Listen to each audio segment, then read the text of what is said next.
Allora, questa mattina partiremo con questo bellissimo libro, Il viaggio di mamma Teresa, perché vogliamo rappresentare tutte quelle mamme che stanno perdendo i loro figli, che li stanno cercando, come mamma Teresa che è partita nonostante abbia altri 5 figli, ma ne manca uno. Questo figlio che non è ritornato dalla guerra, che ha saputo che è morto, e lei parte per questo viaggio per cercare le spoglie del figlio, la tomba del figlio, e riportarlo a casa. Una donna normalissima, non sa lingue, è la prima volta che si muove, però questo immenso amore per questo figlio non ha limiti e non ha confini. Successivamente mi informarono che in quel camposanto avrebbero fatto l'esumazione dei poveri prigionieri sepolti là e li avrebbero trasportati in ossario a Francoforte sul Meno. Dovevo riportare i resti di mio figlio in Italia, ma come fare? Io non ne avevo la possibilità. Anna Dace torna a casa. Mi arrivò una lettera dai partigiani di Ferrara scrivendomi che una commissione di Francoforte, che è l'associazione perseguitati del nazismo, aveva fatto visita a tutti i cimiteri per fare le onoranze ai caduti prigionieri di tutte le nazioni. Questa era stata anche per me, notando che la tomba del mio Anna Dace era visitata tutti gli anni dalla sua mamma. Lo constatarono perché tutti gli anni, al momento di lasciarlo, mettevo una dedica in segno di saluto. Vedendo queste date, questi iscrizioni, ne fecero nota e scrissero a Lampi di Ferrara dicendo che se nell'estate del 1956 contavo di visitare la tomba di mio figlio, volendo sarei stata loro ospite per tutto il tempo della mia permanenza in Germania. Ecco, mi fermo qui perché ho tanti ospiti anche questa mattina, ma soprattutto adesso è Pasqua, il ricordo di queste famiglie, di questi genitori che anche in questo momento noi leggiamo un libro che è reale, una storia vera, ma pensate alla realtà di queste donne che anche in questo momento, di questi genitori, di questi fratelli che stanno cercando i loro cari sotto macerie perché qualcuno è andato via di testa.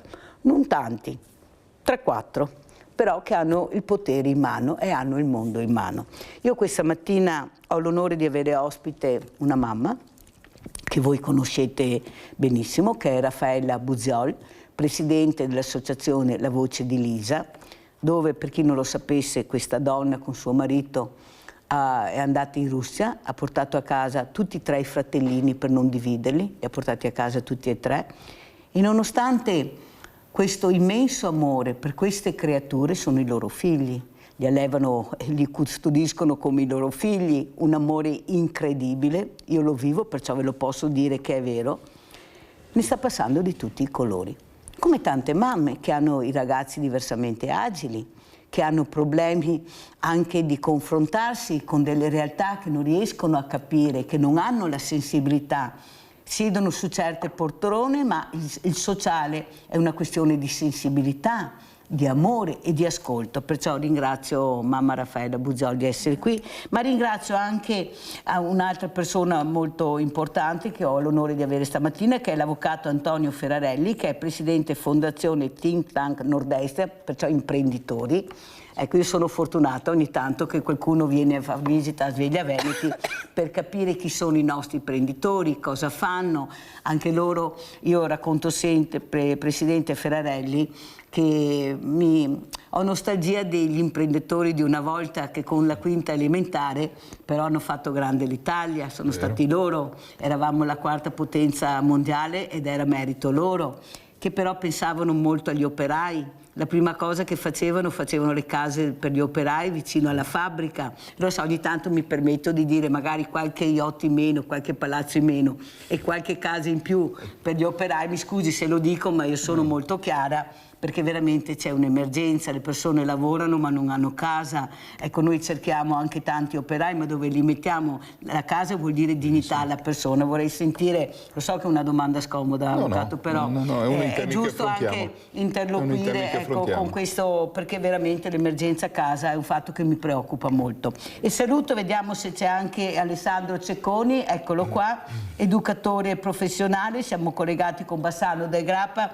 Grazie Cecconi anche a lei di essere qui, condivideremo insieme questa Pasqua. Ieri ho avuto anche il presidente degli albergatori di Treviso E non sta andando bene, sperano nel fine settimana, incide molto, dicono anche loro, il tempo, il clima, tante cose, però quello che vedo è che mancano i soldi, lo vedo anche nei supermercati in questi giorni, purtroppo uova di Pasqua, colombe, ne vedo talmente tante, non so se veramente le vendite, i prezzi, poi i prezzi che ci sono, se vuoi un uovo buono devi spendere 30 euro, questa è la verità, e se no mangi l'uovo di Pasqua senza nessun problema. Però quando mi dicono alla Mirella dovete mangiare bene, dovete mangiare sano, io rispondo sì, dammi i soldi che allora mangio bene e mangio sano, perché rappresento un banco alimentare all'interno della provincia, l'unico in Italia, all'interno di un ente pubblico, e arrivano noi barboni ma le famiglie per bene purtroppo che lavorano ma che non ce la fanno. Allora Raffaele, intanto vediamo questo spot così anche i nostri ospiti capiscono e capiranno cosa succederà domani alla Loggia dei Cavalieri alle 12:30 con questa conferenza stampa, per poi partire con questa mostra che ci sposteremo a Spresiano, perché sarà una mostra itinerante che girerà l'Italia, anche nei migliori alberghi, per far capire l'importanza dell'inclusività. Prego Raffaella. Vediamo lo spot prima.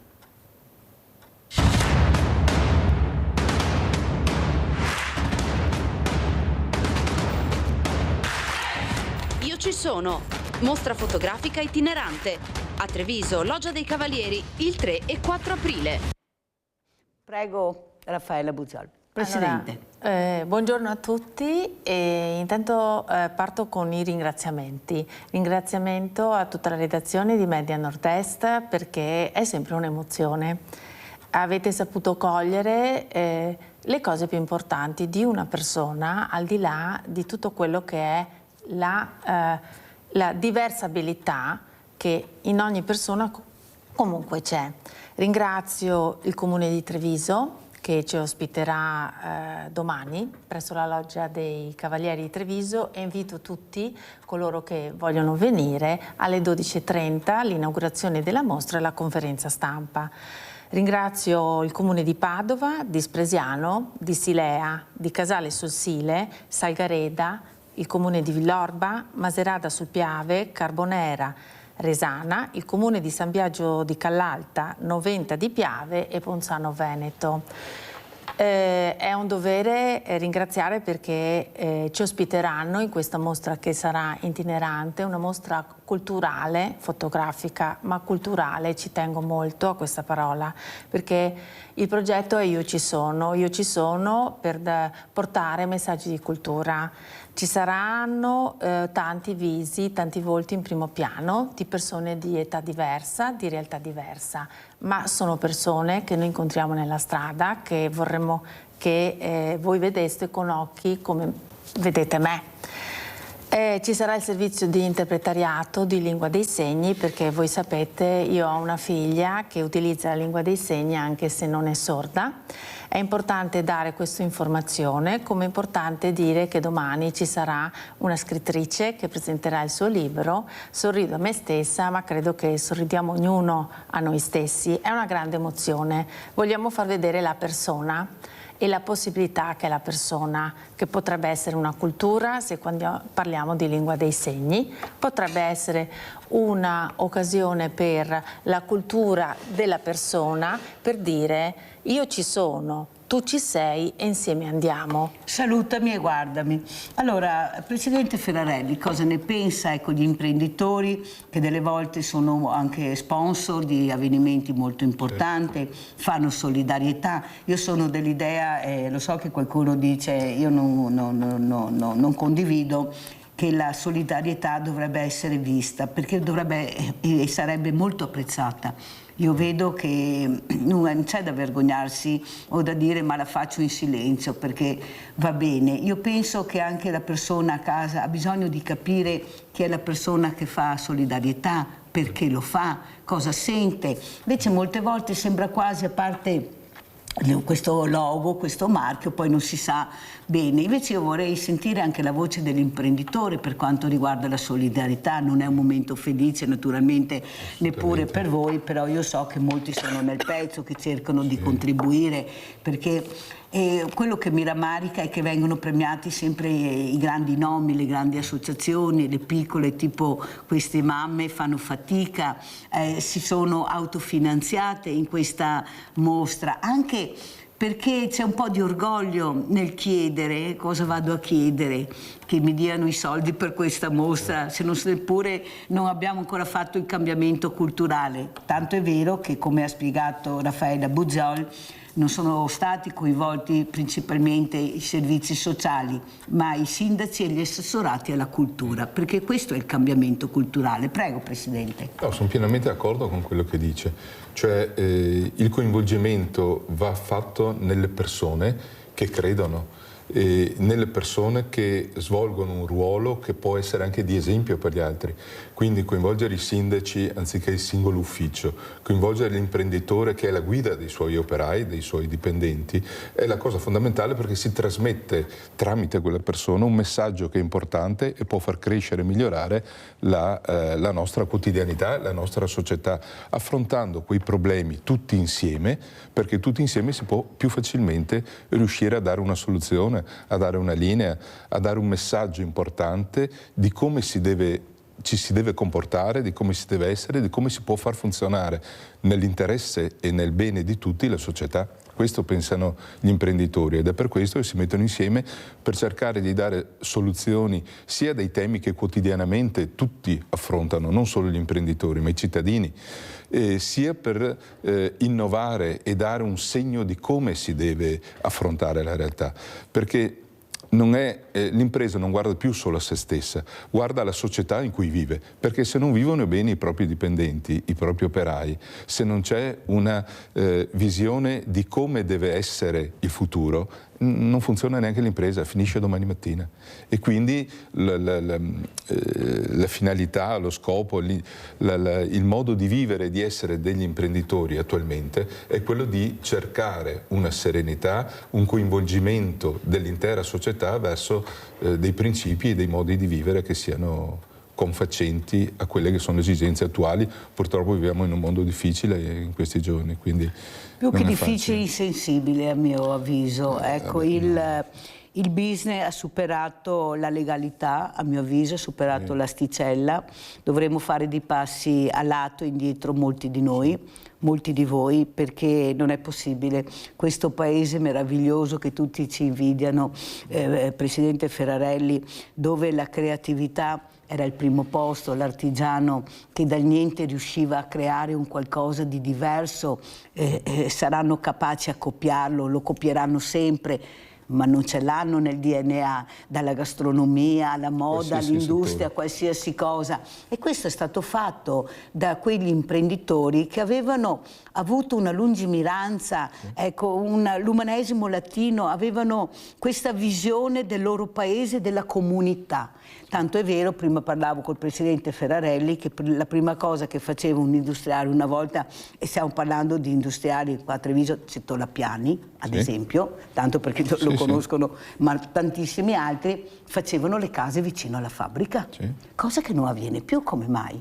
Ma io penso, Presidente Ferrarelli, che anche voi dovrete fare squadra, penso, e trovare delle aree dove costruire queste case, perché se perdiamo il know-how che è l'operaio, perché attenzione, è vero che i CEO sono importanti, ma quello che fa forte la fabbrica è l'operaio che lavora. Certo. L'operaio che con questa parola quasi quasi si vergogna di dire che fa l'operaio perché è diventato l'ultimo della classe. Non è, ma non dobbiamo guardare i singoli, dobbiamo guardare nell'assieme, Presidente. Io guardo sempre nell'assieme, e quando li incontro, siccome gli incontro queste persone, sono disperate perché lavorano e non riescono ad arrivare alla fine del mese anche con 2 stipendi, sia l'operaio maschio che l'operaia donna, e questi figli che crescono, le esigenze della comunità, del territorio, che diventano sempre più costose, onerose. Ma cosa si può fare secondo lei? Voi siete una pedina importantissima a mio avviso. Io ho detto ai sindaci che quando hanno bisogno di qualcosa loro sanno da chi andare, e siete voi, cioè dall'operaio non di sicuro, ai banchi alimentari non di sicuro, perciò siete voi il primo confronto che devono fare. Chi può darci una mano? Perché le cose che dico io sono i problemi che hanno i sindaci, perché la famiglia arriva dal sindaco, dove va poveretta? Dove va a bussare? Prego Presidente. No, ma il ruolo che gli imprenditori hanno oggi nella società è un ruolo che hanno sempre avuto, è un riuscire a contemperare le esigenze della comunità con quelle degli imprenditori. Gli esempi che lei ha fatto prima di Appiani a Treviso, ma possiamo parlare di Marzotto a Venezia, di Olivetti in Piemonte, ci sono anche oggi. Sono magari meno visibili, ma se noi guardiamo Del Vecchio, per esempio, ad Agordo ha creato un paese a favore dei propri dipendenti e tanti piccoli imprenditori qui della zona lo stanno facendo in piccolo, nel limite della loro. Quello che manca forse è una visione più globale. Però, ad esempio, nella fondazione che io presiedo ci sono tanti imprenditori che hanno capito che da soli non riescono a fare alcune cose, messi insieme invece riescono, e allora lo possono fare poi non da soli ma con la politica, e allora quello che si cerca è un dialogo con chi ci amministra per riuscire ad avere delle soluzioni. Le faccio l'esempio dell'alloggio per i dipendenti, che ne parlavamo prima. Molte difficoltà sono che i dipendenti non sanno dove andare a vivere, non si trovano le case, ma non dobbiamo neanche creare dei ghetti, cioè non possiamo creare delle zone dove vanno a vivere solo alcuni dipendenti, né gli imprenditori possono da soli dire trasformiamo un paese creando delle nuove case, ci vuole l'apporto con la politica. Allora abbiamo presentato noi dei progetti di legge alle regioni, in Friuli li hanno anche accolti, e stanno destinando dei fondi non rimborsabili, quindi delle somme a fondo perduto, che vengono date ad imprenditori perché restaurino degli alloggi in paesi che sono via via sempre più abbandonati, nel senso che le persone si trasferiscono, perché recuperino delle abitazioni e le consegnino ai propri dipendenti per X periodo di tempo. In questo modo non si creano dei ghetti, non si consuma suolo, ma si rivitalizzano dei paesi che stanno perdendo i servizi essenziali, perché questo è un problema dei piccoli comuni, servizi essenziali dalle poste alle banche al semplice negozio di alimentari, perché ormai vanno di moda solo i grandi centri commerciali, e si rivitalizzano questi paesi e si dà la possibilità, senza consumo di suolo, di dare un'opportunità a dei lavoratori, soprattutto parlando di quelli stagionali, che se hanno queste case riescono a portare la famiglia, e quindi si crea una vitalità nel paese che invece si sta sempre più perdendo. Guardi, la ringrazio Presidente Ferrarelli, perché vede, queste cose noi non le sapevamo. Non c'è questa comunicazione. E questo è un altro problema. Questo è un altro problema, Sono perché d'accordo. la gente a casa, io penso che abbia apprezzato tantissimo quello che ha detto lei, ma lo sappiamo adesso. E invece noi dovremmo saperlo prima, perché la prevenzione serve a capire anche come muoversi poi nel territorio. Certo. Ecco, cosa ci offre, a chi devo bussare, perché io vedo tante porte chiuse, specialmente nel sociale, specialmente nel problema casa. Invece lei sta dicendo che c'è una visione, e si spera anche globale, per cambiare le regole del territorio. Sentiamo cosa ne pensa Alessandro Cecconi, questo educatore. Mi fa molto piacere, Cecconi, di averla ospite, è un piacere per me, per capire anche l'importanza del vostro lavoro. Prego Cecconi. Grazie. Beh, io credo che avere un contesto sociale che include e avere la possibilità di creare delle opportunità sia fondamentale.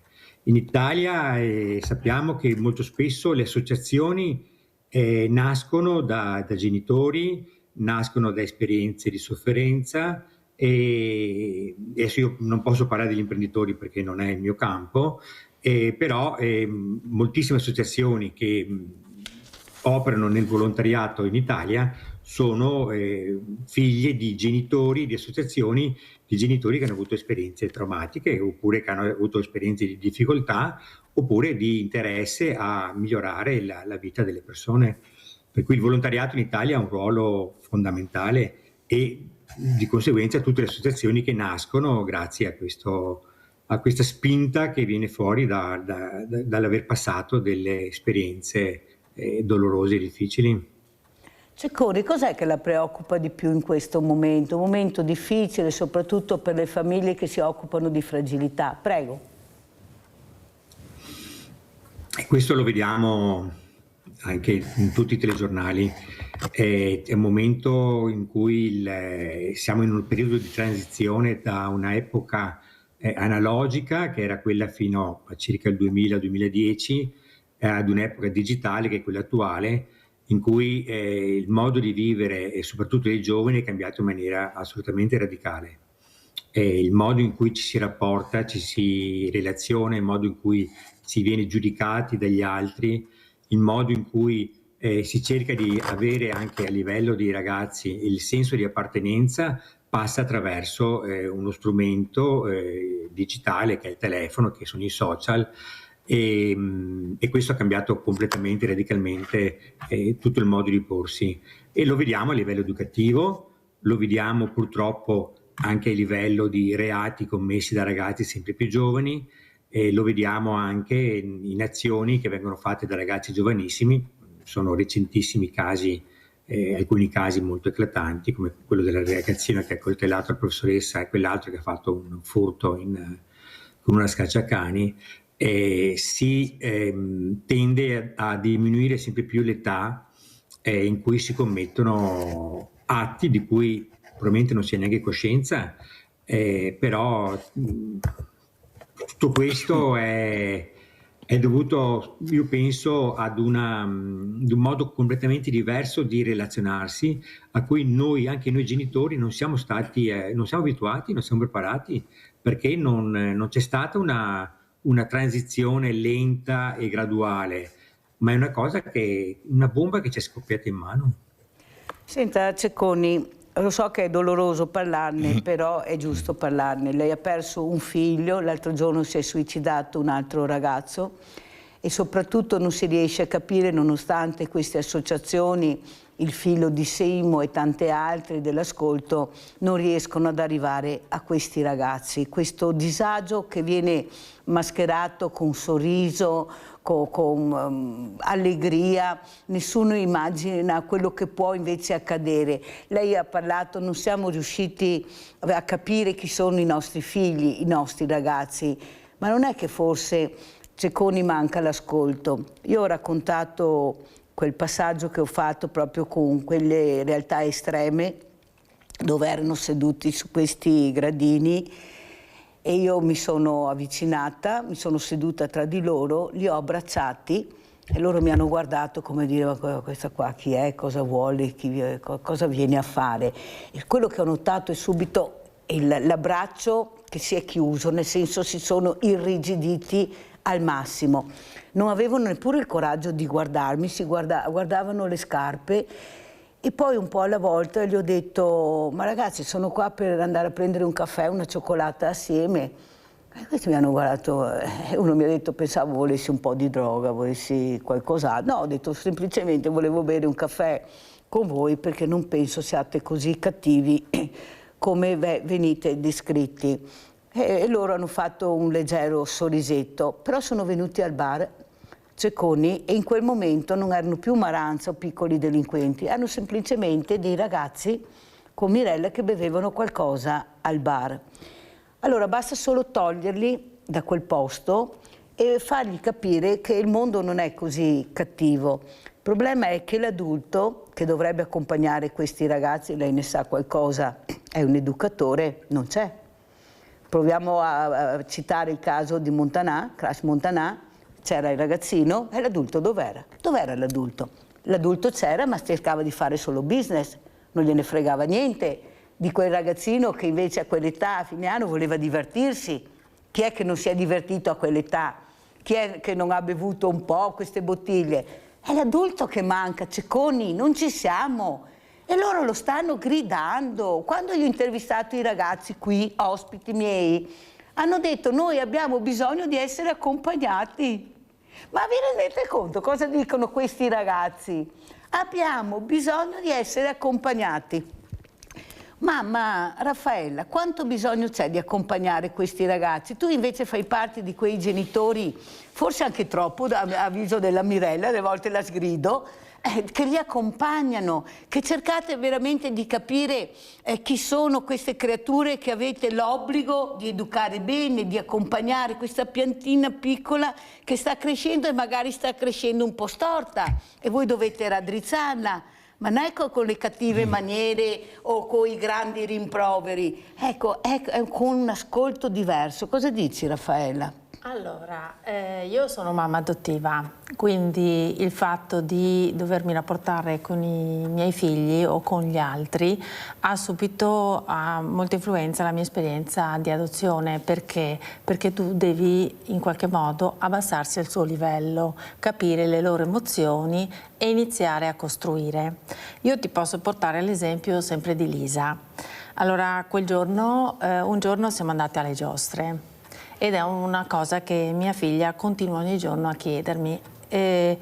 Lisa utilizza la lingua dei segni, ci vede e ci sente. Il fatto che culturalmente spesso la lingua dei segni viene sempre interpretata come impossibilità, lei no, tu non puoi se utilizzi la lingua dei segni. Tu sei diversamente abile, per non dire altri titoli. Non arriva il nome, non arriva la persona. Lisa frequenta una scuola dove ci sono ragazzi molto furbi, ma in realtà facendo il ponte con dei ragazzi che utilizzano la lingua dei segni, tutto questo si è appianato e la loro energia, la loro forza di sconfinare attraverso addirittura il segno Elisa si è molto equilibrata, tanto è vero che anche la scuola stessa se n'è sorpresa. La lingua dei segni è diventata una cultura, uno strumento per educare. Quel giorno in cui Lisa siamo andate alle fiere di San Luca, che continua a ricordarmelo perché continua a dire: io adesso ho 18 anni, voglio andare in un gruppo di ragazzi e ragazze, voglio stare con loro, esattamente come è accaduto quella volta quando sono stata accompagnata, non da te mamma, a presentarmi, a conoscerli. C'erano i loro visi, i loro occhi che mi dicevano ciao e io potevo dire: io sono Lisa. Quando Lisa sta insieme ai ragazzi pensi Lisa in questa realtà non è in una classe speciale, ma addirittura ha un docente, un ragazzo molto giovane che è sordo, ed è stato lui che in qualche modo gli dà il ponte con questi ragazzi giovani. I giovani con i giovani, l'adulto è importante perché fa un ponte e loro, sai Mirella, io credo che loro ascoltino. Anche chi mai avresti pensato che non ha questa sensibilità arriva, ma è una questione di cultura. Certo. Allora, Presidente Ferrarelli, lei ha citato un nome a Mirella molto caro, Del Vecchio. Lei non sa quanto io l'ho nominato e quanto ho accusato la politica, nemmeno il giorno dei suoi funerali, di essere presente. Ne ho visto uno, se l'ho visto, neanche un rappresentante molto importante. Perché vede, qual è il problema in Italia, specialmente? Quando tu fai e non chiedi, non ti metti a 90 gradi come vuole la politica, ma fai del bene e noi no, dai fastidio, perché non dai la visibilità al politico di turno, perché sei tu visibile con quello che fai. Non chiedeva soldi. Io mi ricordo quando voleva fare quel grande ospedale, me lo ricordo benissimo, con l'area.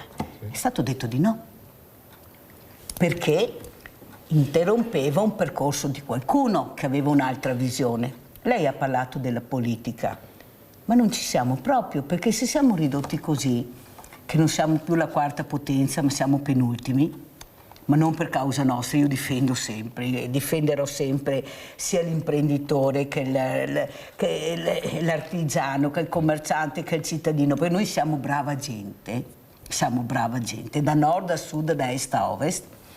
Il problema è che siamo stati governati da persone che non hanno capito la potenzialità del paese. Questa energia che aveva questo paese, che tutti venivano qua e comperavano progetti, tutto, Forse è stato anche uno sbaglio dell'imprenditore, perché siamo così, noi siamo belli, forti, vieni a vederci, anzi ti apro le porte, entra, ti pago viaggio, ti pago tutto. Questi qua molto furbi, molti di loro, non tutti, fotografavano, fotografa, dopodiché si sono fatti le cose. Però questo DNA non ce l'hanno, ce l'abbiamo ancora noi, quel poco che rimarrà, non so se ce lo lasceranno, qualcuno, ecco, di qualche politico, scusate, ma siccome so che mi ascoltate, ecco, sentite, anche se delle volte mi arrivano delle frecciate incredibili, ma non importa, il problema è capire che siete una risorsa importante, che devono aiutare, perché nel momento che aiutano voi, aiutano l'operaio, aiutano la famiglia, aiutano la persona, aiutano la disabilità, così come viene chiamata, che io odio questa parola, tanto è vero, Presidente, che li chiamo diversamente agili, perché si muovono solo in maniera diversa, ma sono creature fantastiche, ma soprattutto non ci sono neppure le assunzioni di queste persone.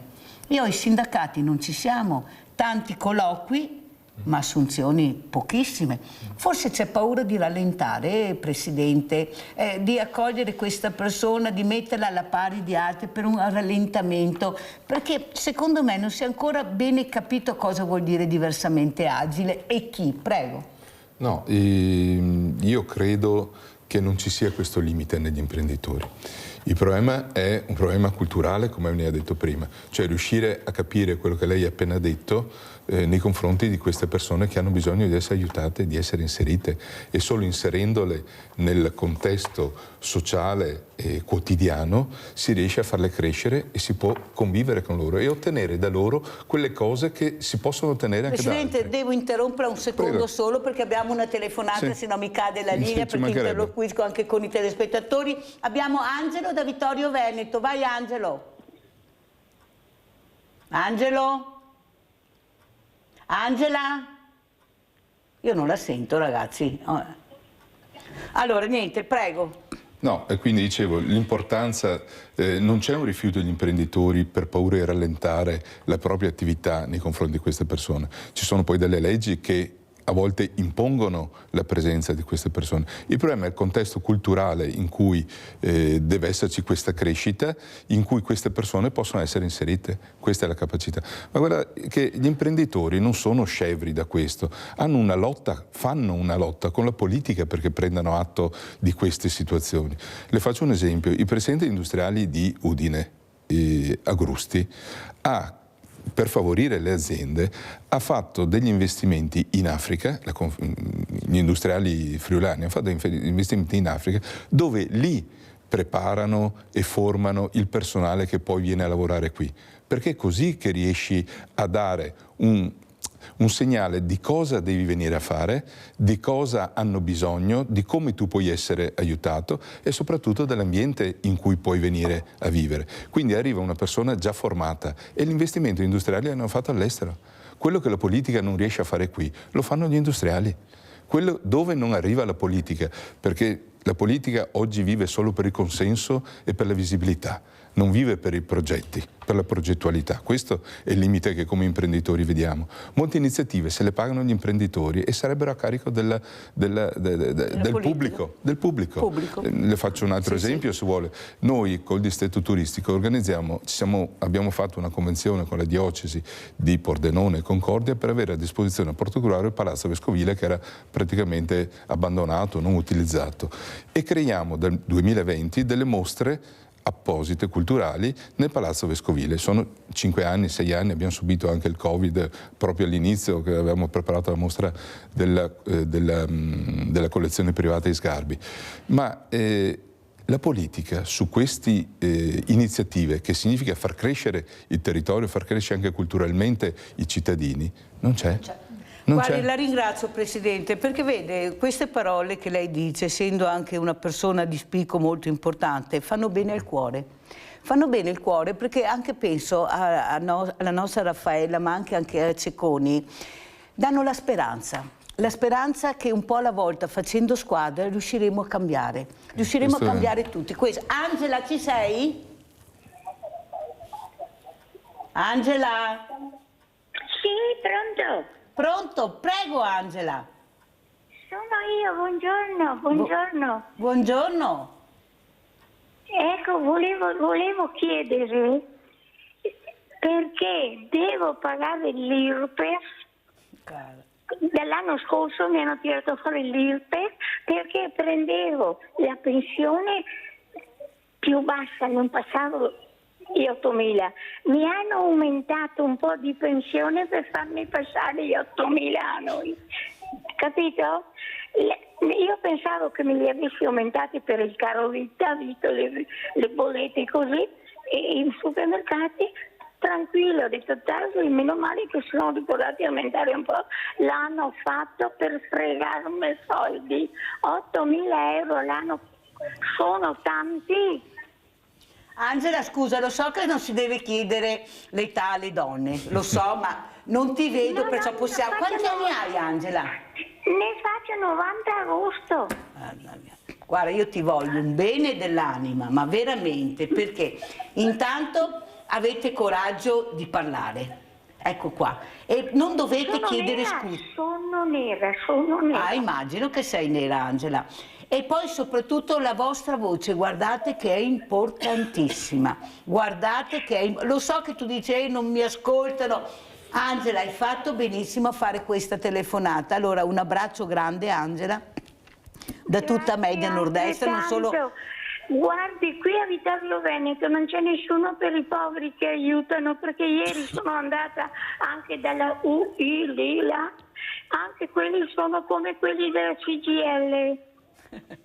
Allora Angela, lascia il tuo numero di telefono, per cortesia, lasciami il tuo numero di telefono, che poi sapete che io chiamo e vediamo anche di riuscire a capire chi è Angela e come sta. Ciao Angela cara, buona Pasqua, sai, veramente buona Pasqua di cuore. Allora, Cecconi, andiamo, purtroppo il tempo è tiranno, devo correre. Cosa dice? Lei è un educatore, queste diversamente giovani, come li chiamo io, non li chiamo vecchi, perché non si, io ho la terza età, i cori che hanno 92-95 anni in carrozzina, che cantano con patologie enormi, eppure la voglia di vivere, la voglia di esserci, di esistere, e io do voce a queste persone. Cosa dice Angela? Angela e alle tante Angele che chiamano Mirella e Sveglia Veneti. Prego. Cecconi, si è bloccato? Sì, allora Presidente, cosa dice ad Angela intanto? Salutiamo Angela, Presidente. Beh, Angela che ha un grande coraggio e un grande cuore perché gridare ai 420 questa sua problematica significa essere vivi dentro, avere una necessità di comunicare, di interloquire e far presente i problemi che si possono avere a qualsiasi età. Non è vero che a un certo punto ci si abbandona o si rinuncia, no, si lotta sempre tutti i giorni finché si può ed è giusto che sia così. E un abbraccio quindi ad Angela perché se lo merita. E poi adesso il problema singolo non è il caso di affrontare. Ad esempio, parliamo dell'IRPEF, ad esempio. L'IRPEF è un problema che abbiamo tutti quanti e non ce l'ha solo Angela, no? Perché saremmo tutti ben contenti di pagarlo se avessimo una risposta più immediata. Invece vediamo che quello che sono le esigenze quotidiane non sempre vengono coperte, in particolare la sanità, quello che è il problema principale, no? La sanità, l'aiuto alle famiglie che hanno difficoltà. E su questi non ci sono soluzioni, non ci sono soluzioni. Senta Presidente, come vede lei questo inizio di primavera, ecco, questi aumenti esagerati, ma soprattutto la parola speculazione? C'è una speculazione in atto che fa veramente rabbrividire, anche perché molti speculatori hanno nome e cognome. Qui non è possibile che uno al mattina si alzi e faccia quello che vuole, tanto qual è il problema? Sto parlando delle persone che dovrebbero dare un segnale, dovrebbero dare un esempio. Prego Presidente. È sempre un problema culturale, in tutti i settori è un problema culturale. È chiaro che l'esempio principale è le direttive le dà la politica, però è altrettanto vero che la politica le elegge i cittadini. Quello che manca è una scuola di formazione politica, quello che manca è un confronto con la quotidianità dei cittadini, secondo me. Allora, sentivo tempo fa una trasmissione di Minoli dove diceva che nel 1960 e rotti Fanfani, Presidente del Consiglio, ha fatto il piano In a casa e ha dato l'energia elettrica a tutto il paese, l'ha resa pubblica. La Democrazia Cristiana, di cui Fanfani era esponente, ha perso il 7% alle elezioni. ma ha creato il paese. Non c'era l'idea devo prendere più voti, c'era l'idea faccio crescere il paese. La comunità. C'era una politica che pensava al bene comune, non a quello, non dico personale, ma del partito. Purtroppo da una certa data in poi la politica è diventata un autoreferenzialismo, cioè si identifica la persona. Se noi guardiamo i partiti si parla dei nomi dei singoli soggetti che comandano i partiti, non più del partito, e quindi c'è un allontanamento dalla base. Ma questa è un'opinione mia anche mia. E penso non solo nostra. Cecconi, vedo che si è ricollegato, non so se ha sentito la telefonata della meravigliosa Angela che ha ricevuto i nostri abbracci. Prego Cecconi. Sì, no, purtroppo ne ho sentito solo una piccola parte fino a quando hai dichiarato l'età. Bellissima. E io, se posso, visto che ho perso qualche minuto, farei un passo indietro invece su quello che è più verso le mie conoscenze e competenze. Lei prima ha parlato di ascolto ed è una parola che mi è rimasta molto impressa, perché ascolto è quello che noi facciamo con i gruppi di automutuo aiuto e ascolto è quello che si fa in un progetto educativo. L'ascolto è qualcosa che si avvicina anche ad altre esperienze che si fanno con i ragazzi, che è la presenza, che è il riconoscere e si affianca al fatto di dare una struttura, di dare delle regole ai ragazzi. Però l'ascolto è altro, perché l'ascolto proprio è riconoscere la tua identità e darti la possibilità di esistere e di parlare. L'ascolto che è fatto di presenza, ma fatto anche di domande, più domande che risposte, ed è la possibilità di dare la possibilità di potersi esprimere ed esprimere spesso anche quello che a volte sembra inesprimibile, come le difficoltà.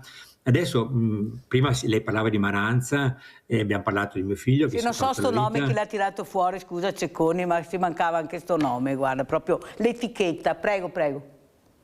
Sì, esatto. Dicevo, sono due realtà probabilmente molto diverse, anzi sicuramente molto diverse. E lei ha anche citato di un ragazzo che si è suicidato di recente. In realtà in Italia i suicidi sono 4.000 l'anno. Sono 4.000 l'anno e quelli che riconosciamo, per cui sono circa 10 suicidi al giorno, non tutti i ragazzi ovviamente, ma purtroppo in alta percentuale. Si pensa però che i suicidi reali siano ancora più alti perché molto spesso vengono mascherati, perché potrebbero essere addirittura il doppio. Per cui quella notizia del ragazzo che si è suicidato è quella che fa notizia, appunto. Però la realtà è molto più importante, più presente. E quello che permette l'ascolto invece è di non sentirsi invisibili, è essere presenti. Quello che devono fare gli adulti è essere presenti ma non giudicanti. Nell'automutuo aiuto una parola chiave è non giudicare, e non si giudica attraverso parlare della propria esperienza, nel caso dell'automutuo aiuto, o nel porre domande ai ragazzi. Cecconi, la fermo un secondo perché c'è un'altra telefonata. Beh, lei sa come funziona. Abbiamo Gabriella da Mogliano Veneto. Ciao Gabriella. Buongiorno Mirella e tanti auguri di buona Pasqua. Grazie. E grazie di tutto quello che fa, però lei lo sa meglio di me che far del bene al mondo è molto dura. Da mia figlia, che è su una fabbrica che fanno da mangiare, hanno assunto tanti ragazzi disabili, sì, come dice lei, però è difficile perché dopo diventano cattivi e non hanno voglia di fare, bisogna avere tanta pazienza e non sempre ce l'hanno le persone adulte. Grazie di tutto e buona giornata. Ciao Gabriella cara, vedi Gabriella, il problema è quello che ti ho detto io, è l'accompagnamento, è quello che serve, cioè tu non puoi mettere questi ragazzi, ecco loro sanno lavorare, ma vanno accompagnati come succede nei CEODO sono queste strutture dove c'è il ragazzo che lavora ma c'è anche l'educatore, l'accompagnatore come Cecconi che fanno assieme questo percorso e non vedo perché non possono essere assunti anche nelle fabbriche, visto che anche confezionano tutti questi aggeggi per le fabbriche, poi vanno venduti, ecco, di riuscire a dare dignità a questa persona, assumendola però accompagnata, perché abbiamo, sai, la possibilità, abbiamo dei giovani, degli educatori, guardate, che sono meravigliosi. Il problema è che non hanno voce, perché c'è sempre il re sopra, c'è il re, c'è la regina, e loro poveretti, anche se vorrebbero fare quel passo in più per aiutare, Raffaella ne sa qualcosa, e non li lasciano fare,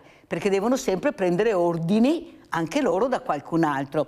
Lei giustamente prima diceva, Ferrarelli, mi ha colpito molto, i cittadini votano. No, Ferrarelli, non ci siamo allora.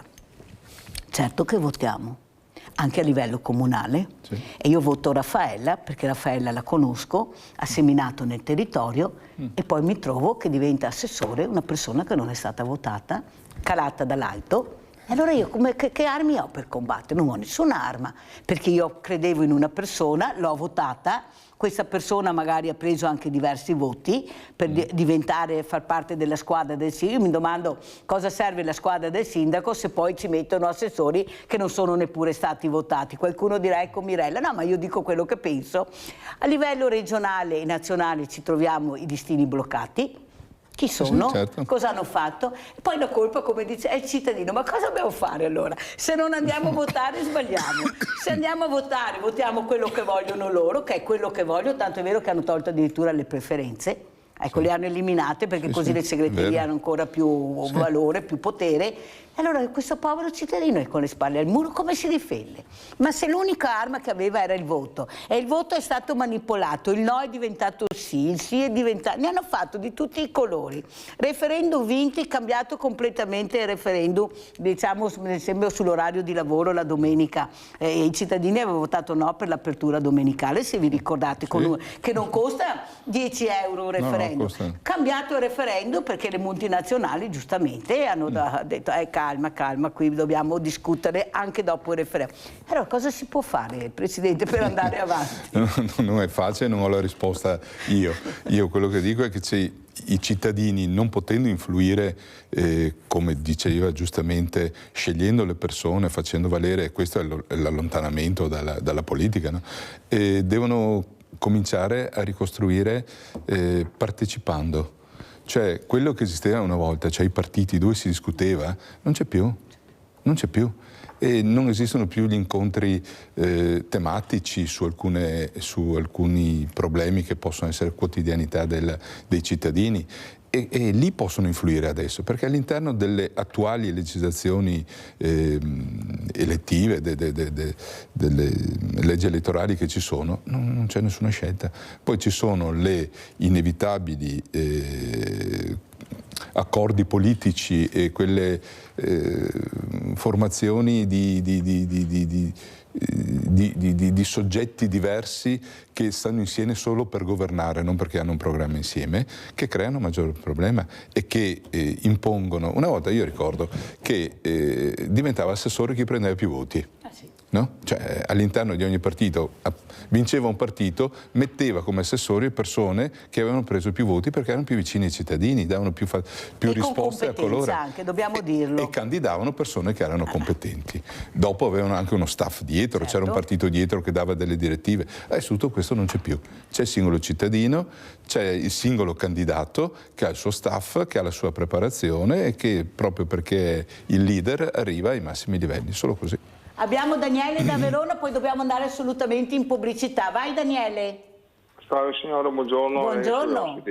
Allora, secondo me mi collego a quello che ha appena detto lei e poi di conseguenza il suo ospite, che secondo me bisogna evolversi a livello di votazione di partiti e quant'altro, nel senso che non bisogna secondo me stare più a votare l'assessore e questo e quello, bisogna votare direttamente chi vuole gestire il governo di un paese, di una provincia, di una regione. Un po' come diciamo così negli Stati Uniti, poi questo è il mio pensiero, giusto o sbagliato, attenzione, perché allora diventa più semplice per i cittadini, voti destra, votiamo destra, voti sinistra, poi chi c'è a capo, i nomi, a me interessa poco, mi interessano i risultati, bisogna votare i risultati. Grazie, buona giornata. Grazie a te caro Daniele, risponderemo subito dopo la pubblicità.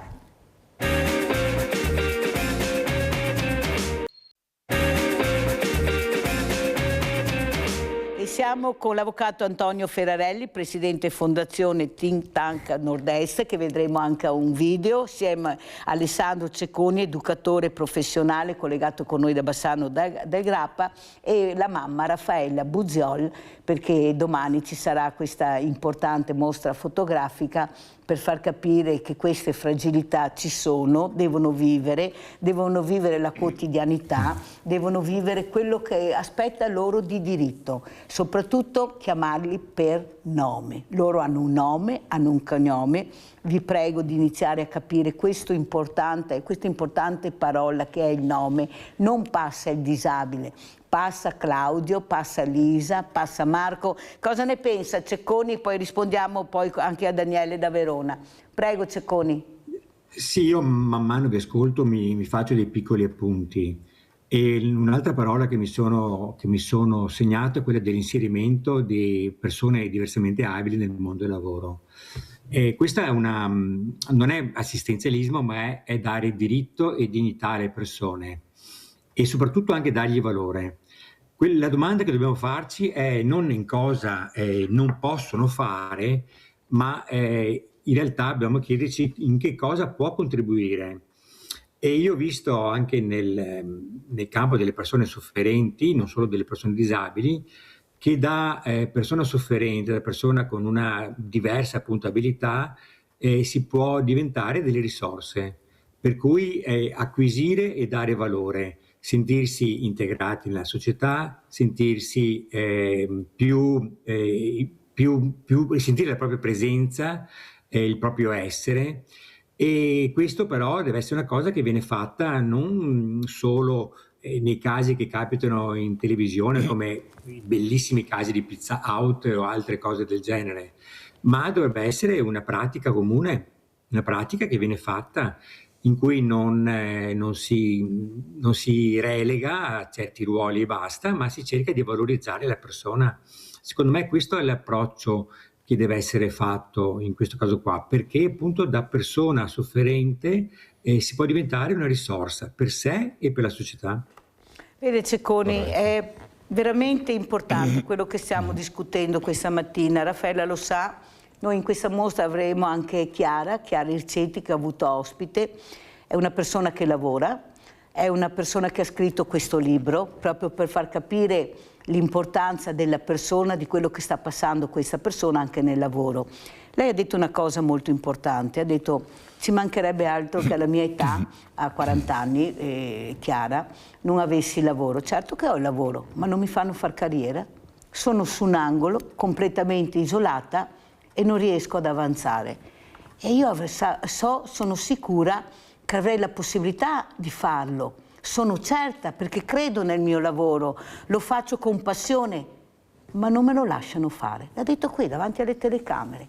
Allora capisci che Mirella, che ascolta queste persone, poi ho avuto la fortuna di avere questo fotografo, il papà di un ragazzino diversamente agile, e ho detto: ragazzi, qua bisogna fare qualcosa, dobbiamo muoverci, perché non è mica neanche facile inventarsi cosa fare per veramente far sì che l'opinione pubblica si renda conto di quello che stiamo dicendo. E abbiamo deciso di fare questa mostra che non è la solita mostra, perché vogliamo un luogo aperto dove passa tanta gente, dove vedono queste immagini, dove tu ti confronti con questi occhi che ti guardano. Guardiamo lo spot, per piacere.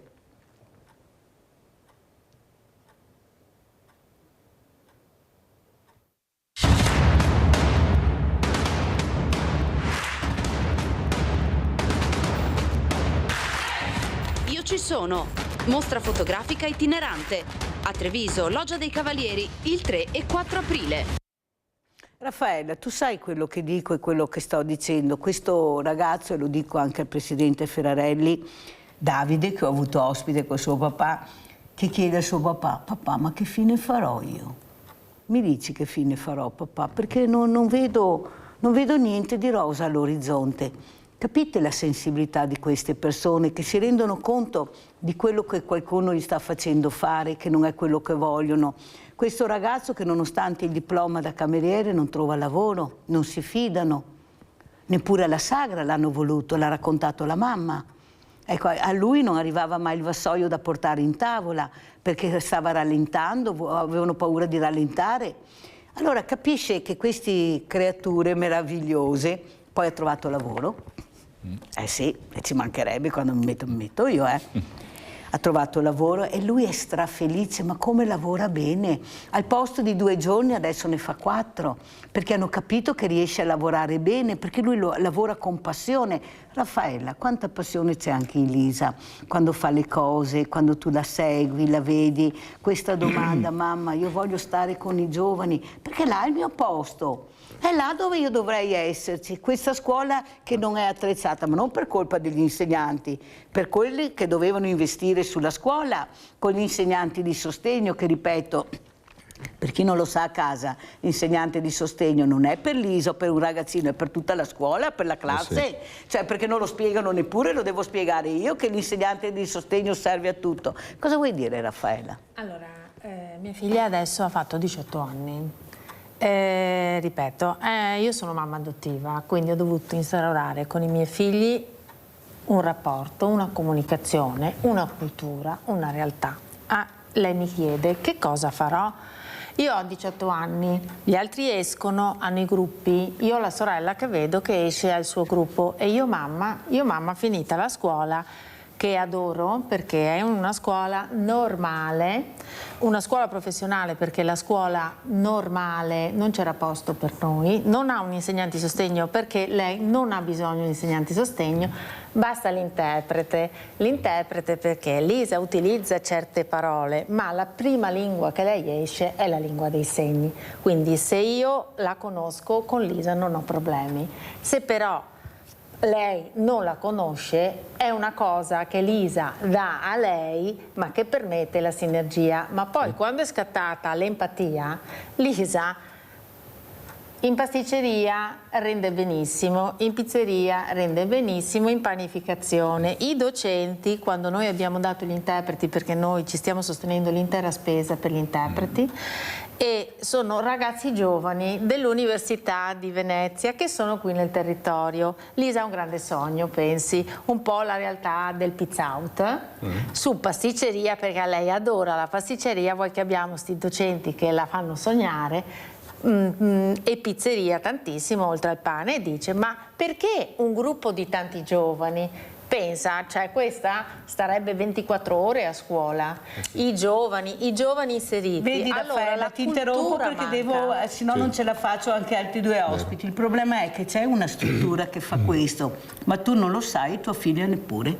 E nessuno ti ha chiamato nonostante sei molto visibile, perché il cerchio si chiude, no? Se non fai parte dei cerchi magici non entri. Allora, quello che volevo chiedere invece al Presidente Ferrarelli, io vorrei guardare anche il video per far capire chi è questo Presidente. Avete visto che brava persona si vede? Non è che lo voglio sviolinare, ma le brave persone si vedono, cioè basta guardarle come le foto che faremo vedere. E lui sta cercando di dare una risposta al territorio con questi imprenditori, di fare squadra, quello che manca, non riusciamo a fare squadra in tanti ma tutti divisi. Andiamo a vedere il video per cortesia.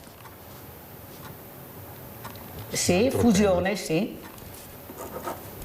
Con questo approfondimento, la Fondazione Think Tank Nord-Est analizza il tema del riordino territoriale in Veneto.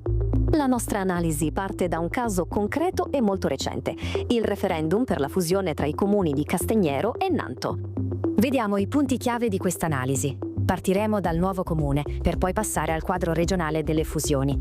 Affronteremo il tema della frammentazione dei comuni e la sfida demografica che ci attende fino al 2050. Infine, vedremo le opportunità che nascono da queste aggregazioni. Partiamo dunque dal primo punto, la nascita di un nuovo comune in Veneto. L'esito del referendum è stato positivo. I cittadini, infatti, hanno approvato il progetto di aggregazione, dando vita al nuovo comune di Castagnero Nanto. Questo caso specifico ci permette di allargare lo sguardo al quadro regionale per capire meglio la dimensione del fenomeno. Quella tra Castagnero e Nanto, infatti, è stata la 34esima consultazione referendaria di questo tipo in Veneto. Il bilancio complessivo di queste consultazioni è quasi in parità. 18 proposte di aggregazione sono state approvate, a fronte di 16 respinte. Questi dati, nel loro insieme, rivelano una caratteristica strutturale del Veneto, una forte frammentazione a livello comunale. A seguito di quest'ultima fusione, il numero totale di comuni in Veneto scende a 559. L'analisi della Fondazione Think Tank Nord-Est evidenzia un dato significativo. Oltre la metà di questi enti, ben 285 su 559, conta meno di 5.000 abitanti. Si tratta di una polverizzazione amministrativa che rischia di rendere più complessa la gestione dei servizi. C'è un altro dato interessante. In tutti questi piccoli comuni, che sono la maggioranza numerica, vive in realtà meno del 15% della popolazione regionale. Parliamo di circa 714.000 persone. A questa situazione di frammentazione, poi, si somma una sfida cruciale, quella demografica. Secondo le previsioni Istat, infatti, il Veneto è destinato a perdere circa 165.000 abitanti entro il 2050. E questo calo demografico riguarderà soprattutto i piccoli comuni, in particolare quelli che si trovano nelle aree più periferiche. È proprio in questo scenario che la fusione dei municipi emerge come uno strumento strategico, capace di garantire la sopravvivenza delle comunità locali, altrimenti destinate a un progressivo e naturale declino. I processi di fusione offrono infatti opportunità concrete, a partire da importanti incentivi. Il quadro normativo favorisce queste aggregazioni. I comuni che scegliono di unirsi hanno diritto a un contributo statale per ben 15 anni, pari al 60% dei trasferimenti del 2010 e con un tetto massimo di 2 milioni di euro.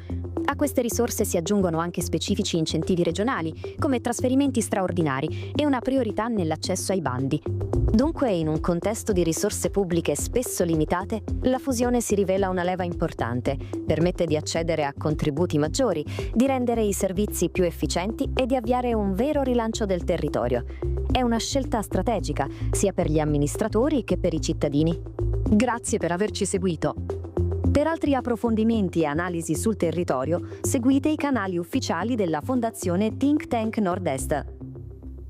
Think Tank Nord-Est, mi piace anche il nome, ma soprattutto le immagini molto semplici che arrivano direttamente a casa e l'importanza di questo progetto, Presidente. Sì, questo è uno, non dico dei cavalli di battaglia, ma una delle soluzioni di come si deve pensare al futuro, di come si deve governare pensando al futuro che stiamo dando. Perché i comuni stanno sempre più spopolando, sono sempre più in difficoltà dal punto di vista economico, perché ci sono sindaci che, lo vediamo sui giornali, abbiamo visto sui giornali, si mettono ad aprire le porte o pulire le stanze del comune, perché mancano, sono privi di risorse. E quindi se si uniscono riescono ad avere non solo non più per 15 ma per 17 anni, perché lo Stato con l'ultima finanziaria ha aumentato di ulteriori 2 anni i trasferimenti, i finanziamenti per i comuni che hanno le fusioni. E c'è anche un'altra correzione rispetto al video, che è quella che è vero, sono 18 contro 16 quelli che hanno detto di sì, ma c'era un quorum diverso nel referendum che la Regione faceva. Adesso la Regione, per favorire questo, ha abbassato il quorum al 30%. Quindi che è importante perché sì. allora è più facile. Certo. È più facile. Ed è l'unica soluzione per i comuni. Io che ho rapporti con i sindaci della Venezia Orientale in particolare, vedo che c'è una difficoltà a pensare che 3 di loro diventano 1. Questo è il principio. Glielo dico perché l'ho avuto proprio l'altro giorno, questo esempio di un sindaco di Refrontolo che non vuole saperne né di fare l'unione, la fusione. Se si parla con quelli che hanno fatto la fusione, sono entusiasti. Lo so. Parliamo della Rampina a Pieve del Grappa, per esempio, o di Padrin, che era sindaco di Longarone, che io non sapevo neanche esistesse il comune di Castellavazzo, pensavo fosse una frazione di Longarone, e invece lì i problemi maggiori sono la scelta del nome e la storicità del comune, e quindi, ma sono problemi che se non sono i sindaci che convincono i cittadini sull'utilità della cosa, non se ne esce. Allora, ma è impensabile che i comuni che hanno 3.000 abitanti abbiano una zona industriale alla pari di quello vicino che ne ha 1.500. Fate una zona industriale unica, no? Vede, io queste cose le ho dette e le dico sempre, perché ho quasi sempre sindaci tutte le mattine, anche più di uno. Il problema è che dico, o siete lenti e non siete rock perché vi unite Ma di cosa parlate? Perché non vediamo i risultati. Cioè l'ANCI di cosa parla? Voi avete gli eserciti, ma vi rendete conto che sono i cittadini che vi hanno votato, sono eserciti. Se vi mettete tutti assieme, ma vi rendete conto della potenzialità che avete? E poi questa unione, fusione, ma l'avete spiegata ai vostri cittadini, ai vostri paesani? Prima di dire andate a votare, li avete chiamati a dire questa è la fusione, questa è l'unione, questo porta benessere, questo dovete... No, qualcuno l'ha fatto? No, perché avevate paura di perdere la sedia e la poltrona. Allora vi siete chiusi, avete mandato questo povero cittadino a votare, paesano che non sapeva neanche cos'era l'unione e la fusione, e poi abbiamo visto i risultati. Quelli che l'hanno spiegato hanno avuto dei risultati ottimi, quelli che non l'hanno spiegato sono chiusi, ma il problema è che continuano a essere chiusi. Allora io mi domando cosa dobbiamo fare, sentiamo cosa ne pensa Alessandro Cecconi, poi devo veramente salutarvi. Ecco, dobbiamo educare anche i sindaci, cioè non so, dobbiamo educare le famiglie, dobbiamo educare i sindaci, dobbiamo educare la politica, ma noi chi ci educa? Prego Cecconi. Molto interessante l'argomento di cui avete parlato. Io mi sento un pochino fuori perché appunto non rientra nelle mie competenze. Mi è rimasta una cosa di tutti questi discorsi di oggi, che è quello sempre dei giovani, che è la cosa che più mi sta a cuore. Visto che siamo verso la fine, una cosa voglio ricordare, che dei giovani non ci si può aspettare delle risposte immediate. Faccio riferimento anche alle telefonate di prima. Noi dobbiamo pensare che si semina e poi si raccoglie, e a volte si raccoglie anche dopo anni, e dopo anni si vedono i risultati del lavoro che è stato fatto. E per questo in ogni caso è sempre importante non creare categorie, non fare etichette e ricordarsi che l'inclusione lavorativa, che ascoltare i giovani, che dare presenza alle persone è dare valore, e questo valore è un valore importante per il singolo ma anche per chi ci vive, per la società tutta. Grazie veramente, grazie Alessandro Cecconi di essere stato con noi, questo educatore che sta puntando molto sulla parola ascolto, pazienza, rispetto. Queste sono etica, sono queste le parole, valori, e io non ne conosco altre, e comunità. Ecco, fare tutti assieme comunità cercando di dare un segnale. Grazie Cecconi, veramente grazie, e buona Pasqua anche a lei e famiglia. Grazie a voi, buona Pasqua. Raffaella, come ci saluti, velocissima? Allora, ringrazio tutti, ringrazio la grande famiglia di Media Nord-Est, di Sveglia Veneti, di Veneti Schiacciati dalla Crisi, e ringrazio anche l'associazione Consulta delle associazioni combattentistiche d'arma di Treviso, che grazie anche al loro cuore e al loro Io ci sono, domani vi aspettiamo in tanti, in tutti, con il sorriso. Io ci sono, mostra culturale fotografica, conferenza stampa e con interprete in lingua dei segni. Grazie a Raffaella Buzzò. Sentiamo come ci saluta l'avvocato Antonio Ferrarelli, presidente Fondazione Think Tank Nord-Est. Vi saluto facendovi gli auguri di buona Pasqua. Grazie. E soprattutto con un sorriso, come gentilmente ci ha insegnato oggi Raffaella, e con l'augurio di riuscire a fare qualcosa. Ringrazio di avermi invitato e di avermi dato la possibilità di esprimere quello che facciamo come gruppo di imprenditori. Ed è molto importante perché abbiamo ascoltato e visto un progetto veramente che, se uniamo le forze, porterà benessere a tutti e anche sorriso, spero. Speriamo che vada bene, avvocato. Io penso che questo progetto sia eccezionale. Grazie ai miei ospiti. Pubblicità.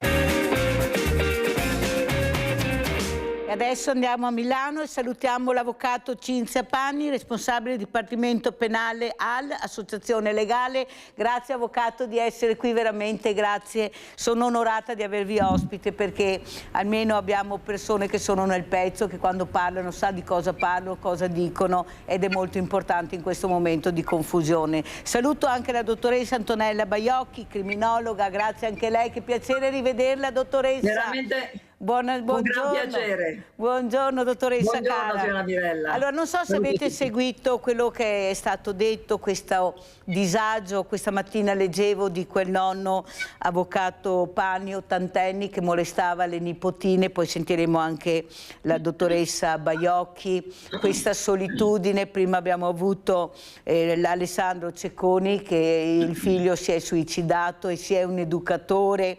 Questi diversamente giovani che chiamano e non hanno risposte, ma sono vivi, vogliono far sentire la loro voce, ma nessuno ascolta nessuno. Chi non ascolta? Chi dovrebbe ascoltare? Allora, avvocato Pani, cosa sta succedendo? Perché poi se questi ragazzini non riescono a capire il reato che fanno, che prima o poi lo pagheranno, non andiamo da nessuna parte, loro pensano di essere invincibili, che non succeda niente, tanto la famiglia mi protegge. Beh, tu non sai chi è mio papà, lo sento spesso dire da certi avvocati, e soprattutto l'ascolto che manca. Prego avvocato, cosa ci racconta? Microfono. Non la sentiamo.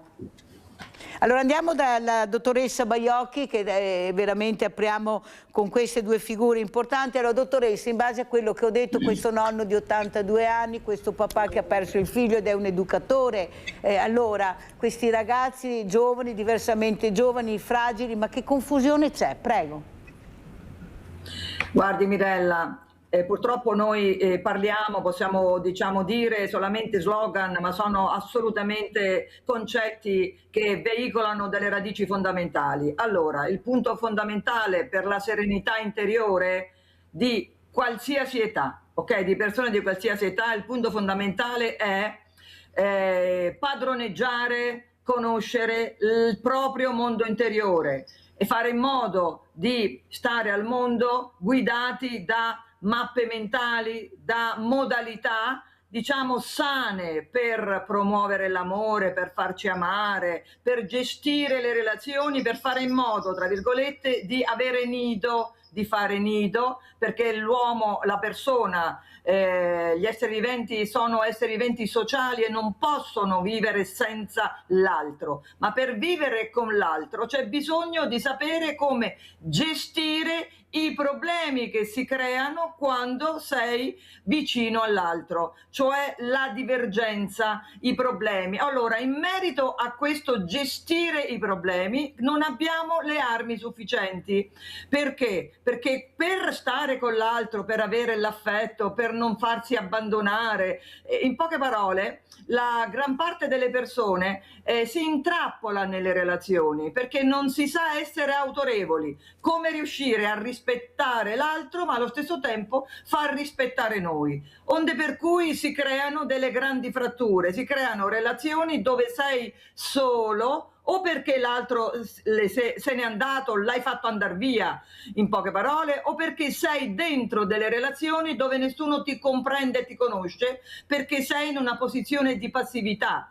Non è solo bisogno di ascolto, noi dobbiamo assolutamente educare le persone al conoscere il mondo interiore e soprattutto educarle fin dalla più piccola età, onde per cui gli adulti di riferimento, che sono loro che inseriscono le mappe mentali sane, ok, nei minori che poi diventeranno adulti prevalentemente sani nel gestire le relazioni, questi adulti di riferimento devono essere educati ed oggi il 90% non è educato, passa mappe tossiche.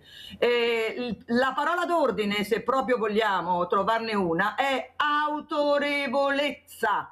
Autorevolezza vuol dire saper usare il pugno e il miele in una dose in qualche modo esatta, giusta. Purtroppo oggi non si ha autorevolezza, non basta ascoltare, far parlare, mi spiego? Bisogna dare delle regole. Bisogna dare dei valori. Molto chiara veramente dottoressa, più chiara di così come al solito. Sentiamo Maurizio, poi andiamo dall'avvocato Pani che era caduta. Vai Maurizio. Ciao Mirella. Ciao. E buongiorno alle tue ospiti. Allora innanzitutto premetto di fare gli auguri di una buona Pasqua a tutte voi Grazie. e a tutti voi anche dallo studio. Grazie. Ecco, io naturalmente purtroppo oggi mi tocca contraddire la signora criminologa. Allora, dottoressa, io le do questo messaggio.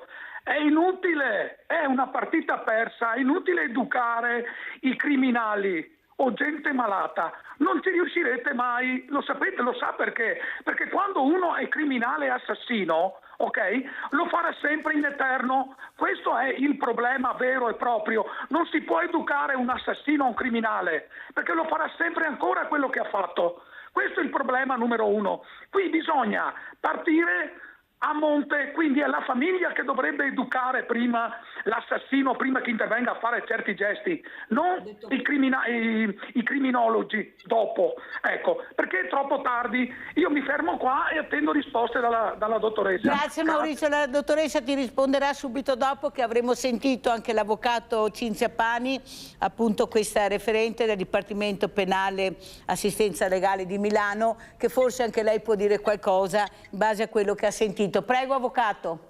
Sì, buongiorno a tutti.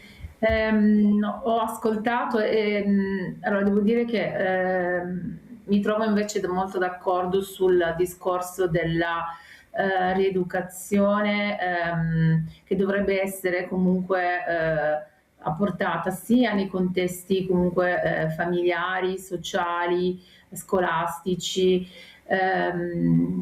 ma non possiamo comunque non considerare il fatto che i reati oggi vengono commessi e il nostro sistema penale, dell'esecuzione penale, è comunque sorretto da un principio costituzionale, visto che ultimamente in questo periodo si è parlato tanto di Costituzione, dell'importanza della Costituzione e dei nostri articoli. Bene, la Costituzione italiana sancisce proprio un principio che è quello della rieducazione del condannato, quindi il nostro sistema penale non è un sistema prettamente punitivo, cioè il soggetto che commette il reato non deve essere comunque rinchiuso o sottoposto alla pena di morte, perché non è prevista dalla nostra Costituzione, ma bensì sottoposto ad un procedimento e processo di rieducazione, perché la pena appunto deve servire a rieducare il soggetto, reinserirlo socialmente, insegnare al soggetto qual è stato quindi il fatto commesso e che cosa ha causato alla vittima del reato, perché se non partiamo da questo principio non comprendiamo neanche come funziona il nostro sistema attuale giudiziario e dell'esecuzione penale. Quindi chi non sostiene, chi non comprende, chi non condivide il sistema di rieducazione della pena comunque si ritrova al di fuori del nostro sistema appunto costituzionale e del concetto primario di applicazione ed esecuzione quindi di una pena. Sono fortemente invece convinta che forse le risorse statali, le risorse del comunque nostro governo dovrebbero essere investite per far sì che il soggetto che commette un reato, soprattutto nei confronti di soggetti deboli come possono essere ad esempio i minori vittime di reato, devono essere appunto investiti questi fondi per consentire a chi commette il reato di comprendere appieno il disvalore del fatto commesso. Non è vero che il criminale non è in grado di comprendere, perché ci sono delle scienze che possono servire e ci sono tantissimi professionisti validi nel settore criminologico che possono invece contribuire a anche il recupero scusate, di alcuni soggetti, far sì che queste persone che hanno commesso reati, una volta diciamo scontata la pena in carcere, non commettano nuovamente lo stesso reato, perché non dimentichiamo che comunque dopo un periodo di detenzione non c'è comunque una pena, perlomeno per i reati di cui abbiamo parlato, di cui avete parlato, una pena che si protrae per tantissimi anni. Quindi rivediamo poi questi soggetti che sono nuovamente parte della società e che magari ricommettono le stesse Molto condotte. chiara, avvocato, è stata chiarissima e la ringrazio, perché bisogna anche spiegare, ecco, quello che prevede anche la legge, perché è inutile che ce la giriamo. Queste sono le normative che vengono applicate poi dai giudici. Io faccio anche la messa in prova, avvocato, e devo dire la verità, che io ci credo molto. Ecco, forse si dovrebbe investire ancora di più, perché vedo i risultati, non c'è niente da fare. Quando una vede dei risultati positivi vuol dire che il percorso è stato fatto bene e ha fatto bene anche alla persona. Certo che però questi ragazzi, poi lo chiederò anche alla dottoressa Baiocchi, i studenti che ho ospiti anch'io dicono: se un ragazzo o una ragazza commette un reato va punito, ha bisogno di regole e non dei lavori troppo facili, secondo loro. Lo dicono i ragazzi questo. Le pene che sono state inflitte, a qualcuno di loro dice anche no, questo accompagnamento ad esempio ai diversamente giovani nelle RSA, i ragazzi dicono anche no, quelli che hanno commesso un reato anche abbastanza grave andrebbero fatto delle cose molto più forti, dei lavori più incisivi, ecco, delle pene più incisive. Abbiamo Rinaldo, poi andiamo dalla dottoressa Baiocchi. Vai Rinaldo, veloce. Ciao Mirella e buongiorno ai tuoi ospiti.